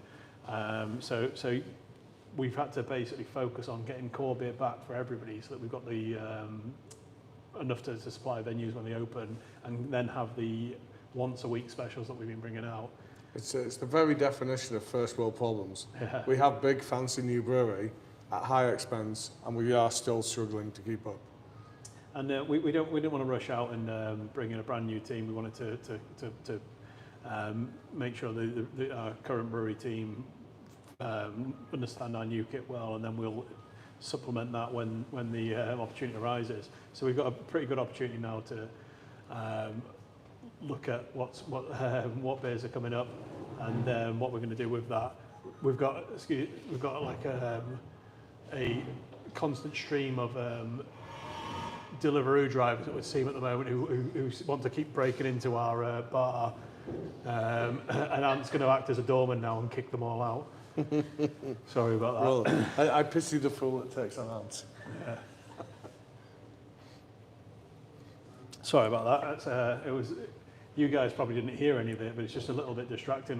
When off the side of our camera, there's a bike trying to come into the bar. So so back on to the next question, I guess.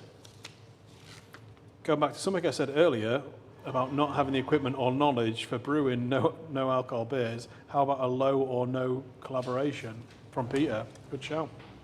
Well, do you know anyone at Big Drop? Have I got that right? Big Drop? Yeah. That might perhaps want to collaborate with us on a low alcohol beer? No, I mean, that is a good suggestion. So the best way to create a low alcohol beer is to use a membrane technology that can cost around about £100,000, where basically you brew a beer and then you have the means of separating all the things that constitute the beer from the alcohol. And you'd have to work with someone like, say, Robinson's, one of these big guys who have that kind of technology, and you'd say to them, make me this low alcohol beer that's like this other beer that I have, and then remove the alcohol. So that's one way of doing it. I kind of always thought that maybe if we ever did go into that market, it would be something that we did ourselves. We, in our very early days, did dabble in having other people create and package our beer, and we were never happy with the results, and we pretty much swore at that time that we wouldn't let our beer go off-site, we wouldn't allow that to be out of our control again. So, yeah, well, I mean, phrase I use often, but never say never. But I'm not big on allowing other people to produce what we consider to be our beer. So one from Kerry, and I'm guessing it's juicing Kerry. Nougat friend in me is in Sainsbury's, isn't it? Is it just a few selected stores, or because our local store, Superstore, doesn't have it? Well, Superstore doesn't have it. I thought it was local store doesn't have it. It should be in all Superstores. So any Sainsbury's store that has a beer hawk shelf should have it. But I mean, it is very new. It's possible it's just not made it on the shelves yet. And it's shouldn't really promote supermarkets over our own website, but it's great value. It's £4 a can for a 6.5% stout. 6.6, that one, yeah. So it's great value. So go to Sainsbury's and buy it. All right, another one from Steve or Stephen, who's apparently trying to set us up for a fall. Steve Austin? He's saying, will the quality be compromised in the supermarket compared to buying direct? Yeah, so it's an interesting one. So Lee mentioned the 330, 300 rule earlier. Basically, if you store beer cold, it will be fresh longer. So independents usually invest in cold chain storage. So we've got a 4 degrees cold store where we store our beer. As soon as we packaged it, we store it in a 4 degrees cold store, and then we try and get it straight to customers who can store it in a fridge if they've got one, and keep it cold to keep it fresh longer. Supermarkets don't. So supermarkets store it on a shelf. So they... Oh my God! Sorry, we can't do this in front of a window much longer. It's so off-putting when another Deliveroo driver stood in front of the window. Nadia is pointing towards the door that they should be going in, and they're showing Nadia their Deliveroo phone as if it matters. You still need to go to the door that Nadia is pointing at. So sorry, yeah, right in the middle of my supermarket's cold chain storage speech. Yeah, we want shops to store our beer cold, and then we sell to a supermarket who will put it on a shelf and won't store it cold. It's a really difficult position to be in, because we know that if we don't sell to that supermarket, another brewery will, and we'll take that space. But we want to make sure that they turn around the beer as quickly as possible, as in once they've bought it off us, it goes onto their shelf and it sells quickly. And we've got a really pretty good luxury at the moment in that we know that how quickly they turn around our beer, and it doesn't sit around for a long time. So if it gets to the position where they're not ordering off us for a long time, and we've got a feeling that the beer's hanging around on the shelf too long, then we'll be in a pretty nice position to be able, well, not nice, but a difficult position of having to speak to the supermarket and potentially withdraw. But I don't think it'll come to that. But I find it hugely frustrating that certain people who like craft turn their nose up at people who sell beer to supermarkets.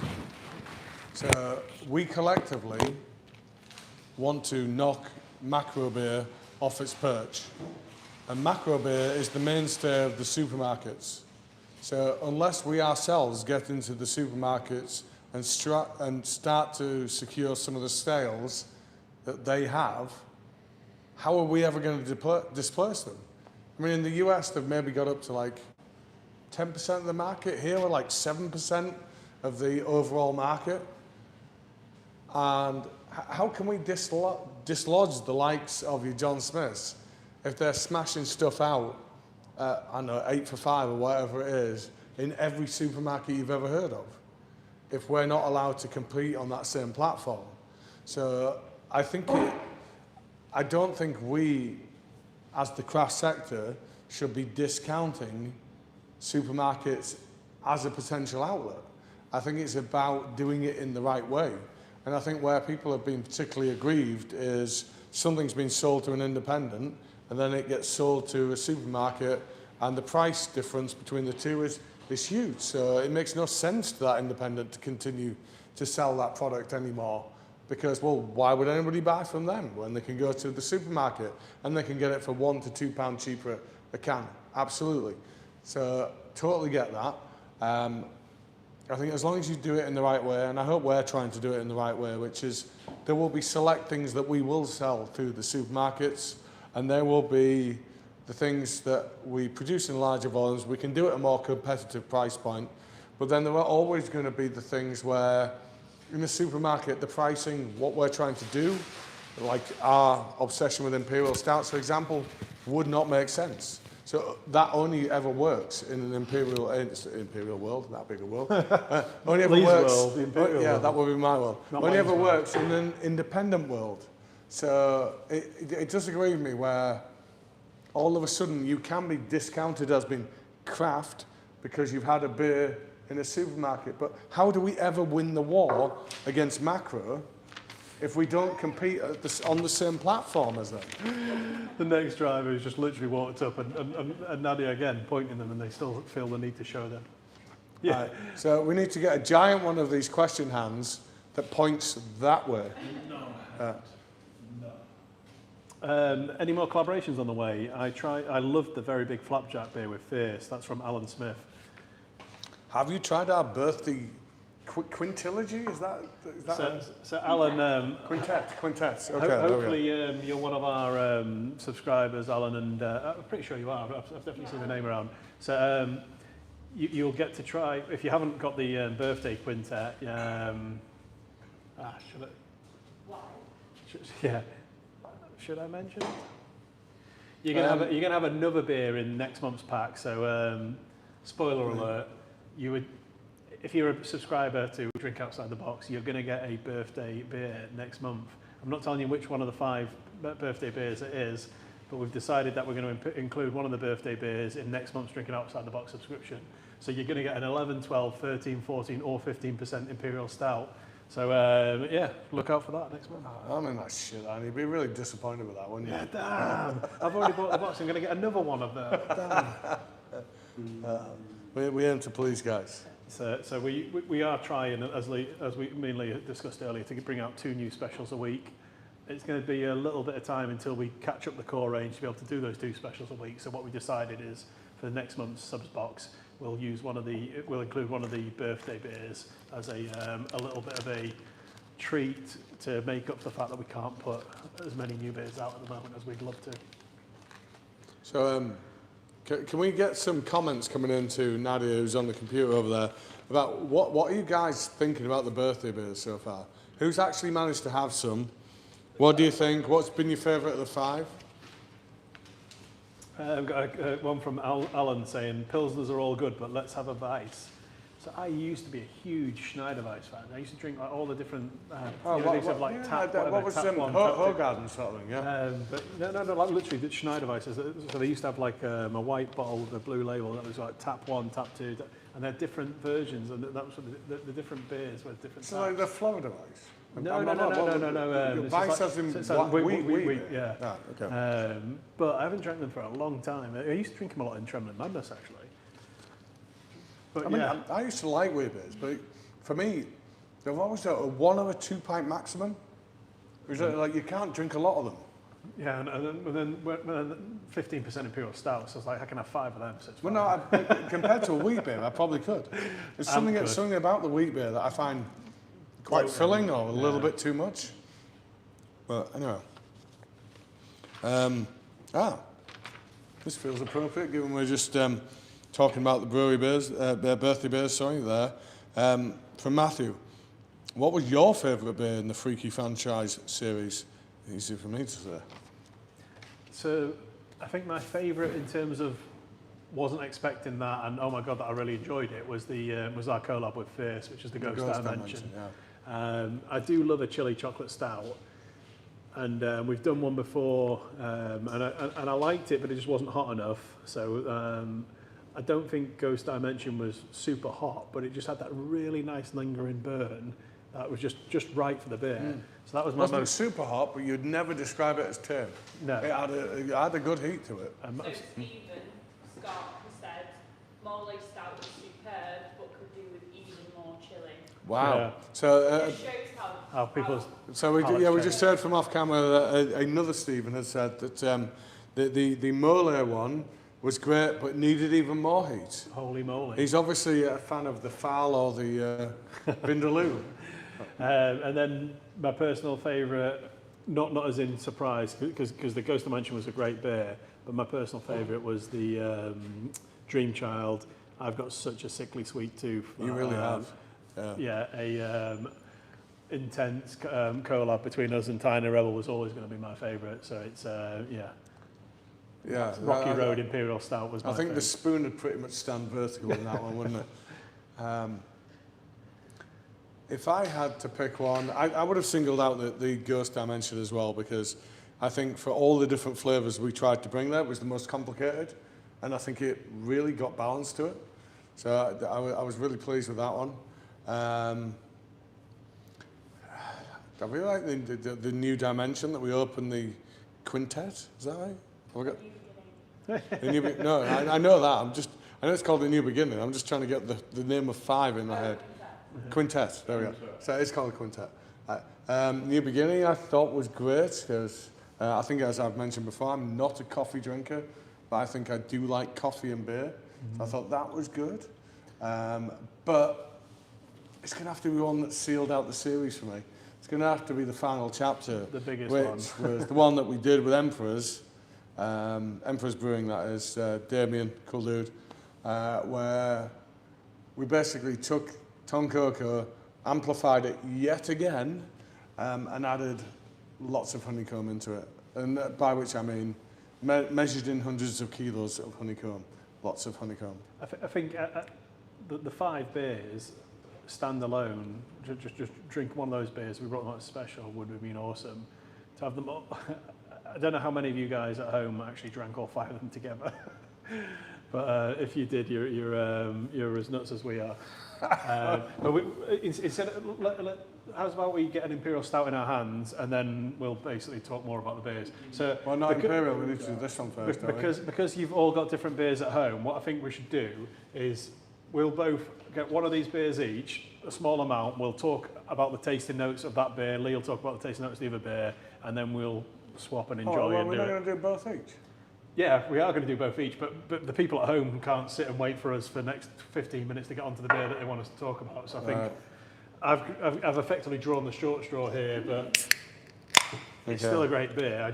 I know how nice State of Mind is. So the one I'm about to taste, you've all had in your tasting box, so hopefully you've either got some left or you've already had it and you can appreciate it. Is named by Sam in our sales team, who wants us to get, well, between Sam and United by Design, our branding company, want Disney to come after us at like a ton of bricks. It's called Nougat Friend in Me. I mean, Sam has a really good history of naming some of our beers. Sam and her wife, they Yeah. Yeah. shared. Sorry, I'm being told off camera that Sam and her wife, they're both really good at coming up with names. So between the two of them, they must be almost into double figures now. One of my favourites they've named for us. they did was Olivia Gluten Gone. That's still... Yeah, that was genius. I wanted us to put that into the Siren name competition that's coming up. But, so anyway, Nougat Friend in Me was influenced massively by that giant triangular-shaped chocolate bar that we can talk about actually because we're on camera, we're not putting it in print. So it's a Toblerone. Does that make a difference? So a Toblerone Imperial Stout was what we were aiming for. We just one of the names. Well, one of the name suggestions was. Doesn't make it less litigious because it's not written down. No, we haven't called it that. We've just been influenced by the flavour. So one of the name suggestions that came up was let's call it Toby Larone. I was like, that's probably. I thought that was genius. Toby Larone. That would have been an amazing name, but yeah, that would have been very close to Larone. So yeah, we wanted to replicate the flavours from Toblerone. So that's a chocolate, nougat, almond, whichever you want to call it. What else? Honey. So all these different flavours in there. So we wanted to get it into a imperial stout, and then the name was just a really cool pun on nougat beer. I've found a spare glass, so I'm going to drink the same. So yeah, 6.6%. We wanted to keep it strong but not too strong. We've got our friends Guaylo from Hong Kong, which is a brewery we've collabed with before, helped us with the beer and the recipe. And it's hopefully you guys appreciate it. It's an interesting story to our collaboration with Guaylo is Ian, who owns, or part owns Guaylo, is originally from York and just randomly one day walked into he actually did walk into our tap room. It wasn't open at the time, he just randomly walked in. And he said, look, I've got this brewery in Hong Kong. I was originally from York, wanted to chat to you about what you're doing. And we had a little chat, we had a little beer, didn't think too much about it at the time. Then I had the opportunity to go out to Hong Kong, went out and met him out there, saw what he was doing, at which point I realised, oh, you're kind of big then. They were supplying like Qantas, like the Australian airline and so far at the time, and they were hugely beyond the scale that we were at that particular point in time. And I think kept in touch with Ian. We've always been aware of each other. We did that one beer together, didn't we? The Kaya, which was based on a snack that you would get over in Asia, where you would have this like pandan, coconut and pandan toast, and you would apparently dip it in your coffee. So we combined all those flavours into this beer called Kaya, which we're actually going to re-release later this year. It was one of the really cool collab experiences where Ian actually went out to an Asian supermarket and actually found some Kaya. So pandan. So it's basically a spread, and he found it, brought it back, and you're right. Kaya. It's called Kaya, yeah. So he spread it on toast, loads of butter, loads of Kaya, and then made us. We're not big coffee drinkers. So we had instant coffee. So made us some shitty instant coffee, and then we sliced it like a soldier, bite of it on its own, and then dipped into your coffee, and it's just really nice. And then, obviously, him and his brewers had massively input onto the recipe with Lee, and came up with this concept. And we knew straight away what flavour we were trying to replicate, even though we've never even had it in Hong Kong or. I believe we did a good interpretation, but then we haven't actually consumed that over there. So, very briefly then, that was Nougat Friend. We're going to continue talking about it and drinking it in a second, but we should probably talk about the headliner. Now you need to use your spare glass to have some of that. Where did I get a spare glass from? Yeah. It's the one you had your pale beer in earlier.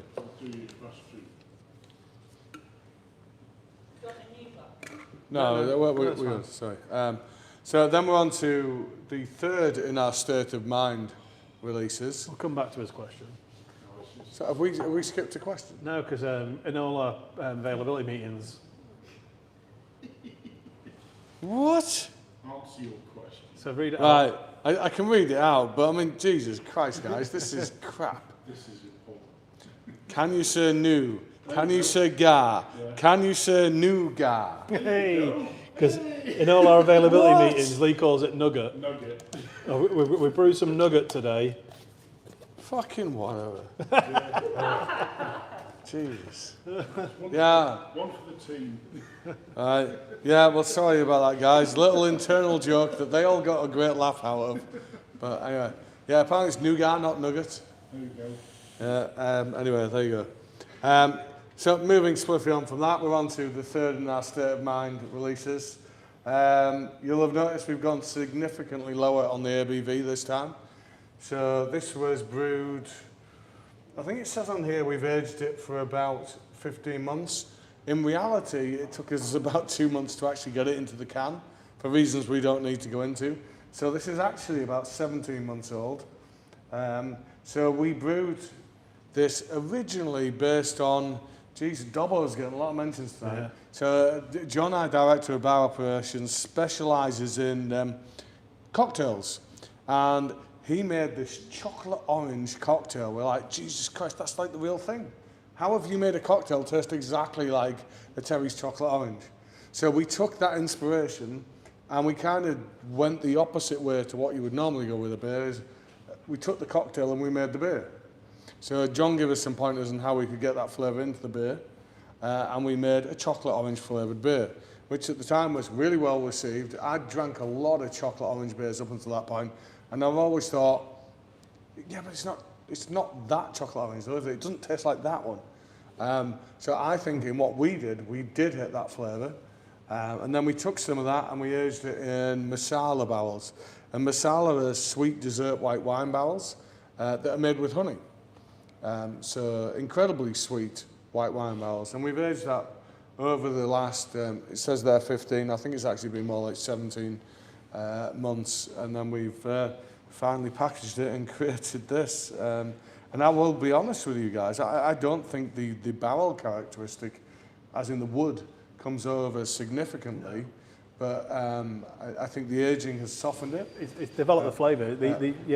In previous barrel-aged beers we've done, the wood in particular, because we've used a lot of bourbon, is really prominent in the flavour profile. And then when we've done the red wine, that's been relatively prominent. This is a different type of effect it's had. It's softened the beer massively, but like Lee said, the sweet dessert wine style flavour is really coming through.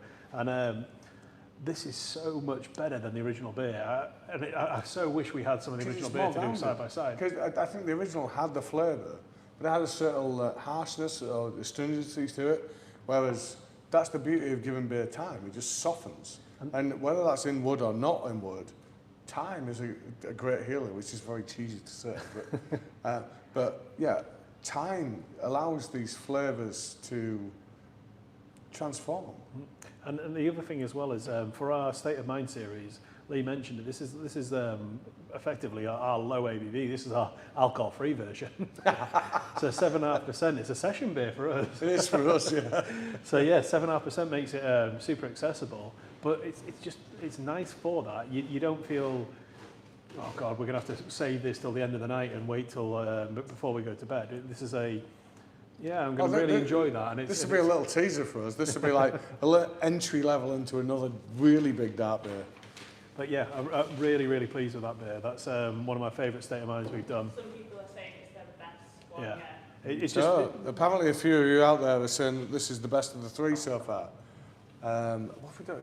Cherry Tom Cocoa would be one. Mockerman would be the other. Mockerman was intense and it was amazing, but it was so strong. It was 14%. That this is almost half the If I had to pick from the three, I think I would be on the side of the Cherry Tom Cocoa so far. Cherry Tom Cocoa transformed the beer the most because the red wine barrels had so much impact on that, and it was really cool. But this is like, I think my love of the Cherry Tom Cocoa might have been that I think Cherry Tom Cocoa, the original, wasn't our best interpretation of that style. Mm-hmm. But then when it came back out the barrel, I was so happy with what it had become. Yeah. Tom Cocoa's kind of sacred to us. We love it, and we want to. Every time we brew a beer that has that name in it, we want it to be the best thing we've ever done. And Cherry Tom Cocoa was definitely the one that we put out there.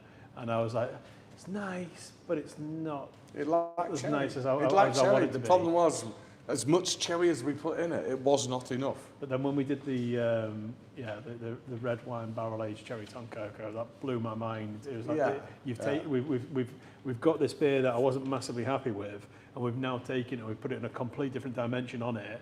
And I love red wine. I don't drink it often. I drink it with steak usually, and very rarely. But that beer was, God, I'm glad that beer sold out. But I've got a few cans. Okay. Well, I need one. I might have one or two actually. But yeah, that was such a cool transformation beer. And then the second one, Mockerman, was a great beer to start with, and it really, really developed well with the bourbon. So the bourbon barrel age really helped it. And again, this beer, sweet dessert wine, really a 7.5% beer, sweet dessert wine, and it's aged so well. That's almost 18 months old, and it's only 7.5%. So I mean that's borderline where you would want to age something like this for. There needs to be a certain amount of alcoholic content, because the longer you leave something, the more chance there is for like kind of bacterial ingress, bacterial contamination. So it needs to be of a certain strength to kind of keep all of that at bay. So this is like the lowest you could really ever go with this kind of thing. And if you're one of our subscribers and you actually got this beer, then that's awesome, because we only actually did 400 litres of it. We obviously lost some when we packaged it. So anyone who subscribed, you guys all got a can, and we've got maybe a couple of 100 cans left. No, we haven't got that many, have we? But maybe 100 to 200 cans left that we're going to put on our web store over the next couple of weeks for very limited edition. Because what we want to do going forward, we've realised with the State of Mind and the Drink Outside the Box It range, you guys follow us, you support us, we want to support you back. Every time we've got a really limited run beer, we want you guys to have access to it either first or exclusively. So you've got this one, it's going to be available again in a couple of weeks' time, so hopefully you'll keep your eye out for that. But more importantly, next month's Drink Outside the Box is going to be pretty cool. We've got the birthday beer going in, but the month after that, we've got our 4th State of Mind beer coming out. And you guys are, again, going to get pretty much exclusive access to it because we've only got one port pipe of it. So it's a port pipe, which is 400 litres. And once we split that into 440ml cans, you guys are pretty much going to get a can, and then that's going to be it. So this is... it's like the sexiest barrel I think we've had. Yeah. Because ordinarily you'd like store them like in a particular... But this thing's like this. It's fucking huge. But before we tell you what beer is in that port pipe, any regular listeners will know. Oh, have we not said yet? No, yeah, but so let us know on your feedback. Let us know on your feedback what the beer is going to be, and we'll answer a few questions. And actually... in fact, let's not tell them till the end of all of this. Get your suggestions in, and right at the very end, if we actually remember, and hopefully the guys behind the camera will prompt us to remember, we will tell you actually what that is. So I'm going back onto my nugget a friend. Right, okay, I'll go a bit of that. Yeah. Conflict happening. Of what is it, nugget or nougat? Well, Nougat? I say nougat because that's actually how you say Is this like a bath thing? Literally, Right. yeah. All right, okay. So apparently I've got some people in my corner. Yeah. But The nugget it might corner. be nuggets. Yeah. Majority are in your corner. Are they? Way! Apparently the majority in my corner. And is that's led Not by our nougat. that's led by our sales director, Tony Nugget. Well, that's a different I story. always thought you were just having a dig at Nugget at the meetings because he loves I mean, he loves that is Nugget. possible. So our sales director has the nickname Nugget because on like literally the first night out we had with him, In Leeds. all the chicken nuggets went missing. And he was the only person present. But apparently it wasn't him. He doesn't even like chicken nuggets, apparently. So we call him Nugget Thief. But Tony anyway, Nugget Thief, TNT. yeah. He's dynamite. Next question. Moving on from that. Right, crap question. We can't answer this. What's the next state of mind then? Alan Humphreys, you're going to have to wait till the end. It's been aged in a port pipe. And if you guys are Drink Outside the Box subscribers, you're pretty much definitely going to get it. Yeah, wait till the end and you'll find out, Alan. So therefore, we'll jump onto this one. Would you like to do more collabs with Vocation? That chocolate caramel stout was amazing and would love to see something else. And that's from Matthew. So, Is that from Matt, the Vocation head brewer? Matt Howgate. Yeah, Hey, Matt, Matt. we'd love to work with you again. The head brewer over there is Matt Howgate. He's a good friend of ours. We have great ties with Vocation. We've worked with them 3 times, 4 times maybe? We've got the latest return leg to do at our place, and we haven't got a date in there, but we'll definitely do that. So first one was sellout juice. So we were getting grief for selling did 2 versions of that, into Tesco's originally. This is at the time when Vocation were massive in Tesco's. No other breweries were really doing much, and we had a couple of beers in there. So we thought it'd be funny to bring an 11% triple IPA out and call it sellout juice. And it was a good beer. And then we brewed it again, and it was called Medusa.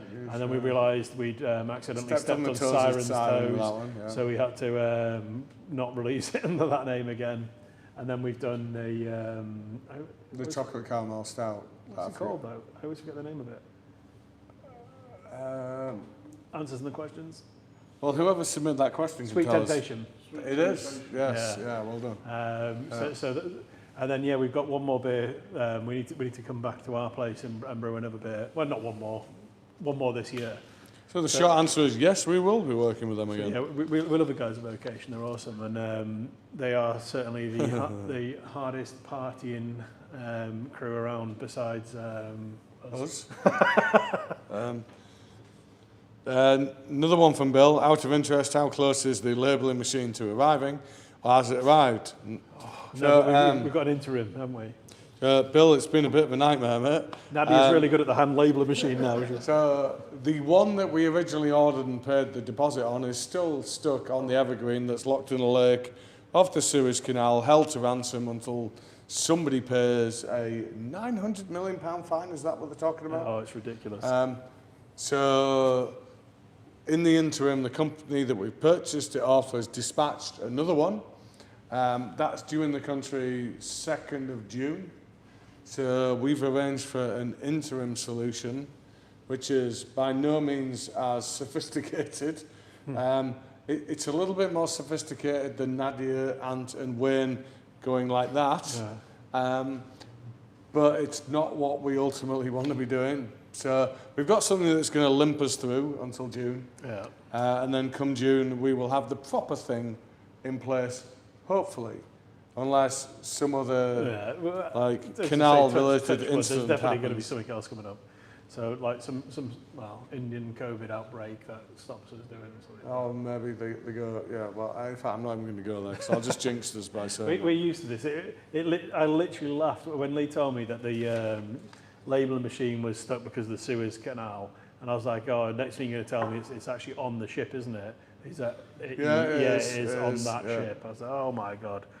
And then cue the, what's his name? The one who sang, his album was called Evergreen. Will Young. Cue the Will Young Evergreen kicked in. So, oh my God, yeah. I can't, I mean, I know he was like an X Factor contestant. I could not name the song. You don't have the Evergreen album. No, Liar. I know who he is. Look at what you're wearing. You definitely have the Will Young. Oh yeah, I'm really into that. Yeah. Jesus Christ. Right. So yeah, on that note, let's go on to some more questions. Yeah, let's move away from some shit music commentary into. Seriously, someone doesn't like Will Young. So, wow. So there's a good question from Derek. How tipsy did you get making the Freaky franchise series tasting videos, or did you have a break in between? No. Oh, I think you know the answer to that one. So for anyone who's watched them yet, it was actually filmed on the Tuesday after Bank Holiday weekend, after we obviously had a weekend off and done whatever we wanted to do and maybe had a few drinks or done whatever.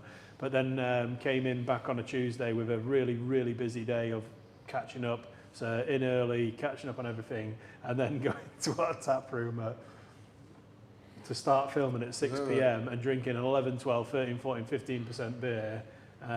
Obviously small quantities just for the tasting purposes. We did have a few chips beforehand though. Oh no, we ate the music food and obviously the classic pickled egg, chips, Runny yolk, pickled egg, and all beautiful. the rest of it. But it was just you know, if you go to a beer festival and you're drinking on, and you do a couple of days at a beer festival, and the last day you're trying to take it easy, and someone brings you an imperial stout. That's what it felt like.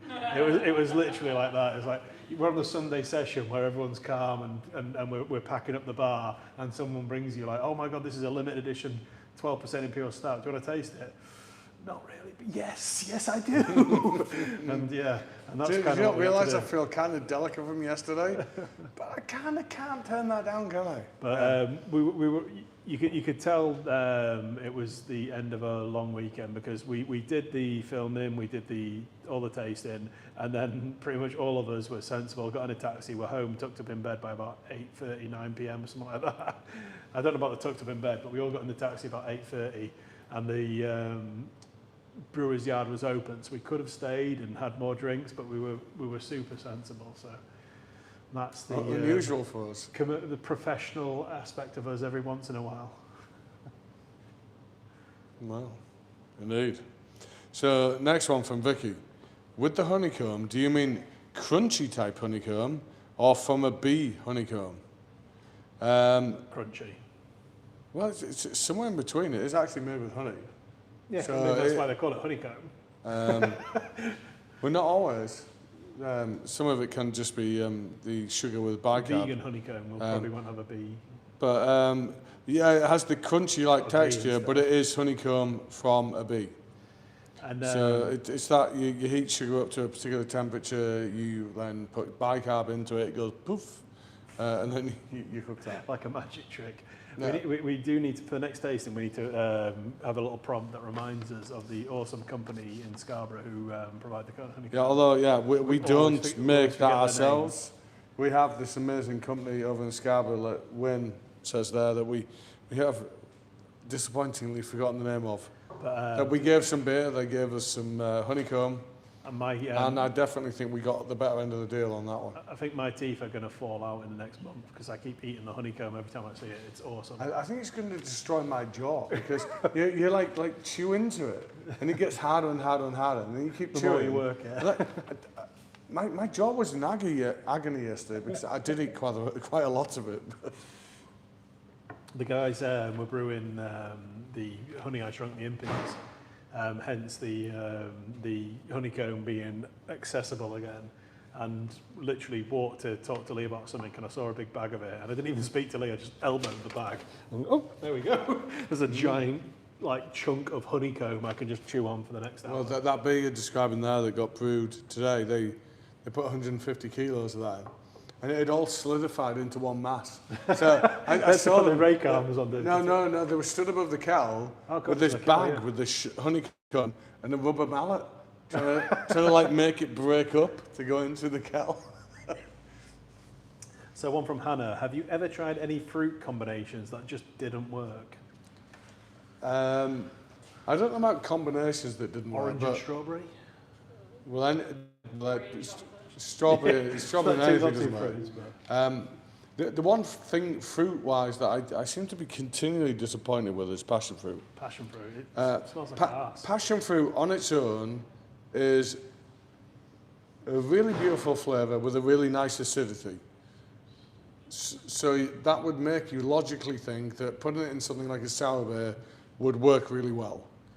But in our experience, then putting that into a sour beer somehow does something to it that makes it not taste as pleasant as it should anymore. So Like the first beer we I made. can't explain why, but passion fruit doesn't work in the way that you would think it would. And it has. The first beer we brewed was called When Passion Turns Sour, and that's kind of where I am with passion fruit now. It's definitely turned sour. So it's a great flavour. It just doesn't smell great when you're drinking it. It's very eggy. And like when Nadia had her egg sandwiches earlier, and we all got the eggy waft, it was kind of like that. I guess it's with changing the pH, you don't know what you're going to get. With guava, it transforms it into something magnificent. With passion fruit, which you would think would be a no-brainer, it turns it into something not very desirable. So, have we got any more questions, or were you like overrunning because it's past 9 o'clock again? Yeah, we're about to lose battery. Oh, we've got another topic, haven't we? What people said about the next barrel aged state. Right, Yeah. so we are about to lose battery, but we are about to get some feedback on what you guys are suggesting as to might be the next barrel aged. There's not one correct answer on there. Oh, Oh, interesting. So suggested so far has been HYG, Milky, that's the shock one. was that John who suggested that? Empress, Espresso Patronum, Brownie Pints, Extra Brownie Pints, Dradus, can't read, Chocolate Story, Barack Obama, and All Because. Milky for the win. Yeah, I mean, answer Milky for the win. I'm surprised any of you guys even remember that one, but it was a lactose IPA. Yeah, definitely not a thing you put in a barrel. And if you did, I would not want to drink the results. So most of those you've mentioned, we actually have in barrel. So HYG in barrel, Espresso Patronum in barrel, Empress in barrel, Empress, Brownie Pints in barrel, Dradus. Dradus in barrel. Baraka Clava. No. No, but we are doing that later this year. Right. That is down to, but the right Choc Story and all because they're lower ABV, they are not ones we're looking to put in barrel. But you've missed. I'm stunned that you've missed this one.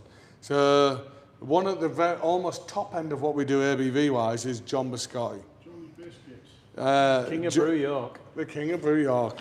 So yeah, Johnny got laid down into a port barrel. He has been sleeping with the fishes in the port barrel for some time, and now we're going to resurrect him from his port barrel, and he will be the 4th State of Mind release. And I think we're looking about mid-June for that one. Yeah, so your next State of Mind box set, we've got the awesome birthday beer we can't tell you about, but there's one in there. And then the one after that, you've got a very, very exclusive John Biscotti, State of Mind number 4. So yeah, we're way past the time. It's 9:10. So we've got some cool things. We want to briefly give you a bit of an overview of beers that are coming up soon. We'll have to keep it pretty brief. We've not even done that yet, have we?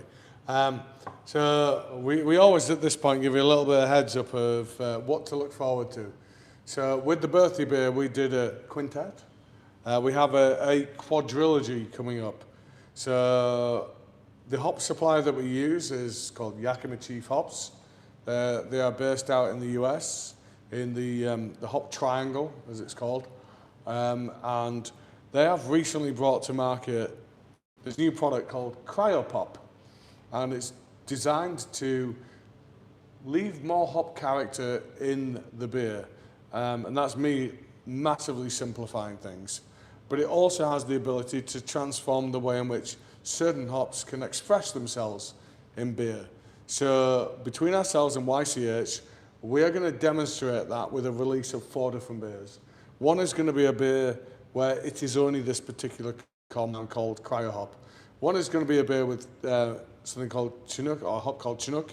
One is going to be with Idaho 7. One is going to be with the newest kind of generation of hops called Talus.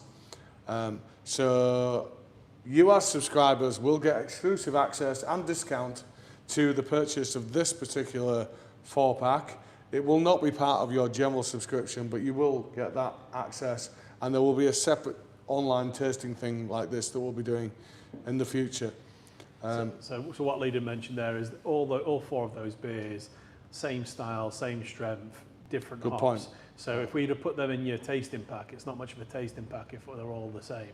Well, not the same. There is differences, but if, for example, you're a subscriber and you love the dark and sour beers we produce, and we put 4 of the same style in your pack, you're not going to be that happy. So we're going to make sure you guys get exclusive access before anyone else, and you'll get a discount on them, but they won't be part of the actual YouTube tasting.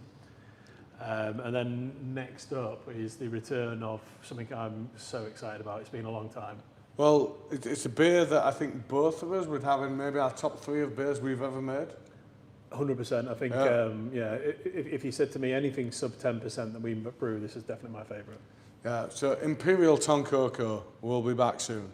At the same time, we're not just going to give you one mid-strength Imperial Stout. We're going to do 3. You're going to have Imperial Toncoco, you're going to have Brownie Points back again, and you're also going to have a new, slightly more downbeat, not so adulterated with flavourings, Imperial Milk Stout. We're also going to be bringing back for festival season. Oh yes, we've got Katy Berry back, which is like one of my favourite beers we brew. It's just super fruity, super fun. When we do festivals, it's the one beer that you definitely spill on yourself because it's bright pink. Yeah, so Katy Berry's back. And that's not quite top 3 for me, but it would be probably top 5. Absolutely love that beer. Definitely, just really, really enjoyable. It's not what you expect, which is what I like about it.